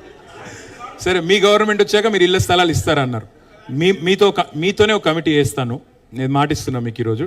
June 3rd, 2026 let us form a joint committee of the government and the press club and me media academy ఉంటే మీడియా అకాడమీ వేసి, I will let you decide this place. మీరు decide చేసిన తర్వాత మీరు ఎంపిక చేసిన స్థలంలో ఇస్తాం, ఇక అది పక్కా. Okay, thank you. అన్న కరుణాకర్ 10 TV అంటే ఈ పుష్కరకాల తెలంగాణ ముష్కరుల పాలైందని చెప్పి నిన్న తెలంగాణ ఆవిర్భావ దినోత్సవం సందర్భంగా మీరు కామెంట్ చేశారు. కానీ రేవంత్ రెడ్డి మాత్రం 2047కు 3 trillion ఆర్థిక వ్యవస్థగా దీన్ని తీర్చిదామంటున్నారు. రెండోది, మీరేమో కాంగ్రెస్ ప్రభుత్వ సినిమా ఇంటర్వెల్తోనే ఫెయిల్ అయిపోయింది అంటున్నారు. ఆయన సీక్వెల్ ఉంది అంటున్నారు 2034 వరకు. బ్రదర్, ఇప్పుడు 3 trillion, నేను ఈ మాట అంటే మళ్ళీ నాకు అహంకారం అంటారు, అదో బాధ అయిపోయింది ఇప్పుడు నాకు. 3 trillion ఎన్ని సున్నాలు ఉంటాయో రేవంత్ రెడ్డి గారు చెప్తే నేను ఇప్పుడే రాజకీయాలకు వెళ్ళిపోతా. తెలియదు పెట్టదు, ఎవడో రాసిచ్చింది సౌతే సదిపోసమ్ముడు. నేను ఇంకోటి చెప్పేది ఏమంటే, నేను అసెంబ్లీలో అడిగా, 1 కోటి మంది మహిళల్ని కోటీశ్వరులు చేస్తామన్నారు. 1 కోటి మందిని, ఒకరిద్దరిని కాదు. రేవంత్ రెడ్డి గారు చెప్పిన మాట హామీ ఒకసారి కాదు 50 సార్లు చెప్పారు ఆయన. 1 కోటి మంది కోటీశ్వరులు అయితే అదే 100 trillion అయితే స్వామి. మరి అప్పుడు 3 trillion వెళ్ళింది. $100 trillion ఎకానమీ రేవంత్ రెడ్డి గారు 1 కోటి మందిని కోటీశ్వరులు 2029 లోపల చేస్తే అయిపోద్ది కదా. దానికి 2047 ఎందుకు? అప్పుడు ఎవడు బతుకుంటాడో ఎవడు చేస్తాడో ఎవడికేం తెలుసు. ఇక 2034 అంటున్నారు కదా మీరు. నిజంగా రేవంత్ రెడ్డికి ఆ ధైర్యం ఉంటే ఇప్పుడు రాజీనామా చేసి రమ్మను. 2034 కాదు, 2, 3, 4 సీట్స్ కూడా రావు. రాష్ట్రంలో ఓడిపోయే మొట్టమొదటి సీటు కొడంగల్, గుర్తుపెట్టుకోండి. రేవంత్ రెడ్డిని ఇదివరకు కూడా ఓడించాం 2018లో, మళ్ళీ 2029లో ఓడిస్తాం, ఇది కూడా గుర్తుపెట్టుకోండి. ఆయన లగచర్లలో చేసిన దుర్మార్గాలు ఎవడు మర్చిపోలేదు. ఆ అన్నదమ్ములు చేస్తున్న అరాచకాలు ఎవరు మర్చిపోలేదు. ముమ్మాటికి 2034 కాదు కదా, 29 తర్వాత ఒక్కరోజు కూడా రేవంత్ రెడ్డి గారు, 28 తర్వాత ఒక్కరోజు కూడా వాళ్ళ అధికారంలో ఉండరు. ఇది చూడండి మీరు. అన్న అధికార హోదా వస్తుంది బ్రదర్, ఎందుకు టెన్షన్ ఎందుకు? అన్న ప్రదీప్, నేను వెలుగు అన్న, మీరు కాంగ్రెస్ విష ప్రచారం వల్లే బీఆర్ఎస్ ఓడిపోయిందని మీరు అంటున్నారు. బట్ 10 ఏళ్లలో పాలన అంత మంచిగా ఉన్నప్పుడు ప్రజలు ఇచ్చిన తీర్పుని, వాళ్ళ విచక్షణని మీ ప్రకారం అది అవమానించినట్టు కాదా? ఇంకొకటి, 10 ఏళ్లలో వచ్చిన వ్యతిరేకతని ఎందుకు ఒప్పుకోవడం లేదని చర్చ నడుస్తుంది. అదొక క్వశ్చన్. ఇంకోటి అన్న, నీళ్ళ విషయానికి సంబంధించింది. యాక్చువల్గా పాలమూరు రంగారెడ్డి ప్రాజెక్టు 2013-2014లోనే స్టార్ట్ అయింది. 10 ఏళ్ళు, మామూలుగా 12 ఏళ్ళు గడిచిపోతుంది ఇప్పటికీ. కానీ అదే 2016లో స్టార్ట్ అయిన కాళేశ్వరం ప్రాజెక్టు 3 ఏళ్లలో రికార్డ్ టైంలో మీరు కంప్లీట్ చేసారు. కానీ అదే రికార్డ్ టైంలో పాలమూరు రంగారెడ్డిని ఎందుకు కంప్లీట్ చేయలేకపోయారు? పాలమూరు రంగారెడ్డి ప్రాజెక్టులో ఫస్ట్ పంపు ఆన్ చేసి నీళ్ళు ఇచ్చింది కేసీఆర్. మర్చిపోకండి మీరు, అక్కడ 32 పంపులు ఉన్నాయి. నార్లాపూర్లో పంపు ఆన్ చేసి నీళ్లు చూపెట్టి నీళ్ళు ఇచ్చి మహబూబ్నగర్ జిల్లా మీది కాదా? పాలమూరు మీద ప్రేమతో అడిగినావా? పాలమూరులో 8 లక్షల ఎకరాలు సాగు తీసుకొచ్చింది కేసీఆర్ ప్రభుత్వం. రన్నింగ్ ప్రాజెక్టులుగా పెండింగ్ ప్రాజెక్టులను మార్చి బ్రహ్మాండంగా ఉన్న ప్రాజెక్టులన్నింటినీ రన్ చేసి 8 లక్షల ఎకరాలు. మీ నల్గొండ అన్నారు కదా, మీది నల్లగొండ జిల్లా today is the largest producer of paddy in entire Telangana. ఒకప్పుడు కరీంనగర్ ఉండేది, ఇవాళ Nalgonda is the number 1 in paddy production in Telangana. అది చేసింది కేసీఆర్. ఎందుకు?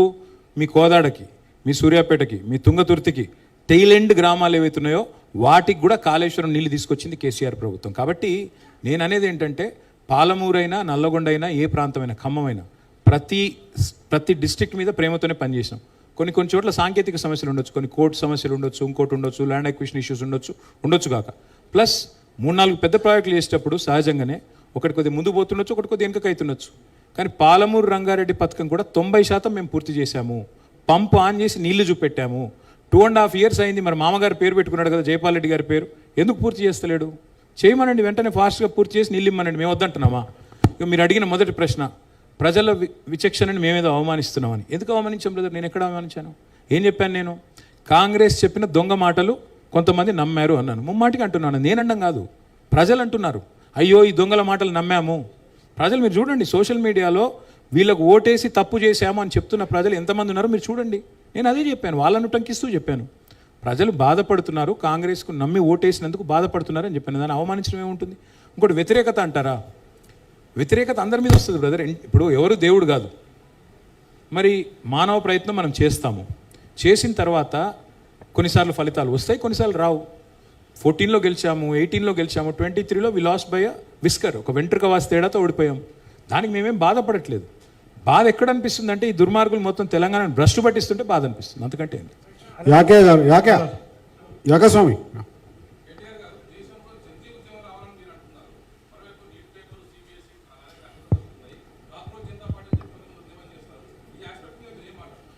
నేను ఒక 6-7 నెలల కింద ఎన్డీటీవీ వాళ్ళకి ఈవెంట్ పెడితే అక్కడ మన బాంబేలో నేను అనింటి జెన్జీ ఉద్యమం ఇక్కడ కూడా వస్తుందా నేపాల్ తరహాలో అంటే, రావచ్చు, పెద్ద అదే అంత కష్టతరం కాదు, మీరు అనుకున్నంత గొప్పగా ఏం లేదు బీజేపీ ప్రభుత్వం అని చెప్పిన. చెప్తే అక్కడ ఉన్న వాళ్ళంతా నవ్వినరు, రకరకాలుగా హెకిల్ చేసిండ్రు. కానీ వాళ్ళు చూడండి ఏమవుతుంది. కాక్రోచ్ జనతా పార్టీ అని పెట్టి ఒక మాట సిజేఐ గారు ఏదో అంటే ఆ మాట మీదకి వెళ్ళి ఒక పార్టీ పెడితే, సరే ఆన్లైనే కావచ్చు, అది ఆఫ్లైన్ లేకపోవచ్చు, కానీ దానికి ఇప్పుడు 14 మిలియన్ ఫాలోవర్లు. భారతీయ జనతా పార్టీ కంటే ఎక్కువ ఫాలోయింగ్ ఉంది ఇప్పుడు దానికి సోషల్ మీడియాలో. కాబట్టి పిల్లల్లో ఉన్న నిరాశ, మీరు బాగా ఫాలో అవుతున్నారా? 22 మిలియన్ అట. సో నేనేమంటున్నానంటే, పిల్లల్లో ముఖ్యంగా యంగ్స్టర్స్లో ఒక నిరాశ, ఒక నిస్పృహ ఉంది, అందులో అనుమానం అక్కర్లేదు. ప్రభుత్వాల మీద విసుగుంది, ప్రభుత్వాల మీద కోపం ఉంది. దాన్ని ఎవరు ఛానలైజ్ చేసుకుంటే వాళ్ళు నెగ్గుతారు. అది కాక్రోచ్ జనతా పార్టీయా, భారతీయ జనతా పార్టీయా, భారత రాష్ట్ర సమిత, భవిష్యత్ చెప్తుంది, అంతకంటే ఏం చెప్పాలి. Praveen HM TV. Satish,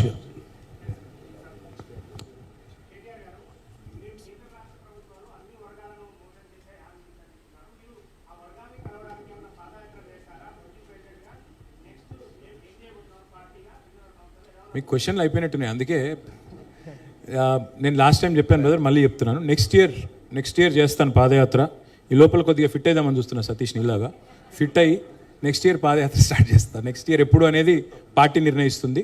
but 2027లో డెఫినెట్గా పాదయాత్ర చేస్తాను. ఎక్కడి నుంచి ఎక్కడికి, ఎప్పుడు ఏ టైమ్స్ చేయాలి, ఇవన్నీ కూడా పార్టీలో మిగతా పెద్దలందరితో కూడా మాట్లాడి డిసిషన్ తీసుకుంటాం. Thank you. అమర్ గారు క్వశ్చన్స్ అయిపోయినాయి అన్నారు కాబట్టి లైటర్ వీన్లో సార్ చెప్పండి. మీకు అహంకారం అనుకుంటున్నారు అంటున్నారు కదా, ఎప్పుడన్నా ఆలోచిస్తారా మరి ఎందుకు అనుకుంటున్నారు ఇట్లా జనాలని? డెఫినెట్గా అనుకుంటా సార్, ఎందుకంటే కొన్ని మ్యానుఫ్యాక్చరింగ్ డిఫెక్ట్స్ ఉంటాయి. నాకు బాడీ లాంగ్వేజ్ ప్రాబ్లమ్. ఎందుకంటే నాకు ఎక్కువ చెప్తుంటారు మిత్రులు, నవ్వుతూ మాట్లాడండి. నాకు అట్లా లేని నవ్వులు పెట్టుకొని కొద్దిగా పనిచేయడం కష్టం. కడుపులో కత్తులు పెట్టుకొని పెదవుల మీద చిరునవ్వులు పెట్టుకునే ఆ తెలివితేటలు తెలంగాణ వాడిని కదా, అవి లేవు నాకు. కాబట్టి మేబీ అందుకే అనుకుంటారేమో. అంటే కొన్ని సందర్భాల్లో నిజం నిక్కచ్చిగా చెప్తే కూడా కొంతమందికి నచ్చదు. నేను ఎక్కడ ఏం అహంకారం చూపెట్టాను, పోనీ ఒక ఉదంతం చూపెట్టండి అంటే ఎవరు చెప్పరు, కానీ నీకు అహంకారం ఎక్కువ. అట్లా పర్లేదండి, అలవాటైపోయింది ఇప్పుడు. Okay okay, I think sir అయిపోయింది, చాలా క్వశ్చన్లు అయిపోయింది. లంచ్ మీటింగ్ ఉంది, లంచ్ మీటింగ్ లాస్ట్ ఒక క్వశ్చన్ ఒక్క నిమిషం ప్లీజ్. రీసెంట్ గా పొంగులేటి శ్రీనివాస్ రెడ్డి రీసెంట్ గా హైదరాబాద్ నగరంలో బీఆర్ఎస్ గతంలో 1,00,000 డబుల్ బెడ్రూమ్ ఇల్లు కట్టించని చెప్పేసి కూడా చెప్పిందన్న దానికి మీకు సవాల్ విసిరాలి. ఒక సవాలు, హైదరాబాద్ లో అంతకంటే ఎక్కువ ఇల్లు కూడా కట్టించేదానికి సంబంధించి కూడా కేటీఆర్ సవాల్ ఇస్తున్నాను. వచ్చే ఎన్నికల్లో పోటీ చేయడా చేస్తారా? రైట్, ఇది మీ పొంగులేటి శ్రీనివాస్ రెడ్డి గారు హౌసింగ్ మినిస్టర్ గారు ఇచ్చిన స్టేట్మెంట్. నకరేకల్ ఈనాడు పేపర్ ఇది, మళ్ళా నమస్తే తెలంగాణ అనుకునేరు. ఈనాడు పేపరు నకరేకల్లో, ఇది మే 2025 అనుకుంటా. 20 లక్షల ఇందిరమ్మ ఇల్లు ఇచ్చాకే అసెంబ్లీ ఎన్నికల్లో ఓట్లు అడుగుతాం. ఇది పొంగులేటి శ్రీనివాస్ రెడ్డి ప్రకటన, గృహ నిర్మాణ శాఖ మంత్రి. నేను అడుగుతా ఉన్నా, నేను అడగల నిన్ను, ఇంకెవరు అడగల, నువ్వే చెప్పినావు, ఇచ్చి అడుగు. 20 లక్షల ఇండ్లు అన్నావు కదా, కట్టి ఓట్లు అడుగు, లేకపోతే మూసుకొని ఇంట్లో కూర్చో. అంతకంటే ఏం చెప్పమంటావు? Okay, thank you and will end the session, but I think as moderator can I take the last question sir? Okay, yeah, thank you. And sir, నాకున్న సమాచారం ప్రకారము మీరు కేటీ రామారావు గారిని నార్త్ ఇండియాలో, ఢిల్లీలో బాగా ఆయన ఇమేజ్ పెంచడానికి ఒక ప్రయత్నం బాగా జరుగుతుంది. మీదే సార్? ఎస్, నాకున్న సమాచారం ప్రకారం నార్త్ ఇండియాలో పెద్ద సోర్స్ కూడా, చాలా పెద్ద సోర్స్ అది. So that's what I'm my question is that. So దీని వెనుక ప్రయత్నంలో వాళ్ళు అనుకుంటుంది ఏంటంటే, ఇది రేవంత్ రెడ్డి కుట్ర లేదు సార్. నార్త్ ఇండియాలో అనుకుంటుంది ఏంటంటే బీఆర్ఎస్ బీజేపీ కలిసి పోటీ చేస్తాయి నెక్స్ట్ సంవత్సరం, నెక్స్ట్ ఎలక్షన్స్లో. సో అప్పుడు కేసీఆర్ గారు ముఖ్యమంత్రి ఉంటారు, ఇంకెవరు ఉంటారో తెలియదు. అప్పుడు కేటీఆర్ గారు రోల్ ఇక్కడ ఉండదు. So he'll go to the centre. So as a part of that he wants, అంటే మీకున్న ట్రాక్ రికార్డ్, ఐటీ మినిస్టర్ కానీ as a very eloquent speaker, ఇవన్నీ మీకు ఒక నేషనల్ అసెట్గా అన్ని పార్టీలకు, మీ పార్టీ కూడా కలిసి వస్తుంది. సో ఇందులో భాగంగానే మీరు పార్లమెంట్కి వెళ్తారు, అక్కడ ఐటీ మినిస్టర్ కానీ ఇంకా సమ్ యూనియన్ మినిస్టర్లో ఒక పెద్ద రోల్ తీసుకోబోతున్నారు అనేది, అందులో భాగంగానే మిమ్మల్ని నార్త్ ఇండియాలో బాగా ప్రొజెక్ట్ చేయడానికి ఒక ప్రయత్నం జరుగుతుంది అనేది నాకున్న సమాచారం సార్. చాలా పెద్ద సోర్స్ ఇది. సో దీనికి ఏమైనా నిజంగా మీరు ఏమంటారు? ఉంటే నిజం చెప్పండి. నిజమే చెప్తాను, నిజం తప్ప అబద్ధం చెప్పను. మీరు భగవద్గీత ఉంటే తెచ్చిపెట్టండి అనుకుంటుంది. రవికాంత్ రెడ్డి గారి సోర్స్ ఎవరో నాకు తెలియదు, బట్ ఆ సోర్స్ ఎవరైతే ఉన్నారో వారు నిజంగా ఒక సినిమా స్క్రిప్ట్ రాస్తే బాహుబలి కంటే పెద్ద హిట్ అవుతుంది. అసలు బీజేపీ బీఆర్ఎస్ పొత్తు పెట్టుకున్నాయి, నేను పార్లమెంట్ పోటీ చేసిన, గెలిచిన తర్వాత నేను కేంద్ర మంత్రి అయిపోయినా. ఇంతకంటే ఇమాజినేటివ్ స్క్రిప్ట్ ఎవరు రాయలేరు. కాబట్టి ఆ మిత్రుడిని మంచి సినిమా స్క్రిప్ట్ తయారు చేయమనండి, మీరు ప్రొడ్యూస్ చేయండి. ఎవరైనా హీరో కూడా, మీ జర్నలిస్ట్ ఎవరైనా మంచి వాళ్ళని చూసి పెడదాము, సూపర్ హిట్ అవుతుంది. అంటే మీరు సెంటర్ పోయే ప్రయత్నం ఏం లేదా సార్? అంటే ఆలోచన కూడా లేదా సార్? మా పరిధి చాలా చిన్నది, నేను చాలా చిన్న మనిషిని, చిన్న పరిధి. ఈ చిన్న రాష్ట్రమైన తెలంగాణలో ఇక్కడే ఉంటా, మీతోనే ఉంటా. మీకు అభ్యంతరం ఉంటే మీ ప్రెస్ క్లబ్ రాకుండా బయట. Thank you very much. నాకు ఒక చిన్న మీటింగ్ ఉంది, దయచేసి. Thank you very much sir. Group photo, EC members.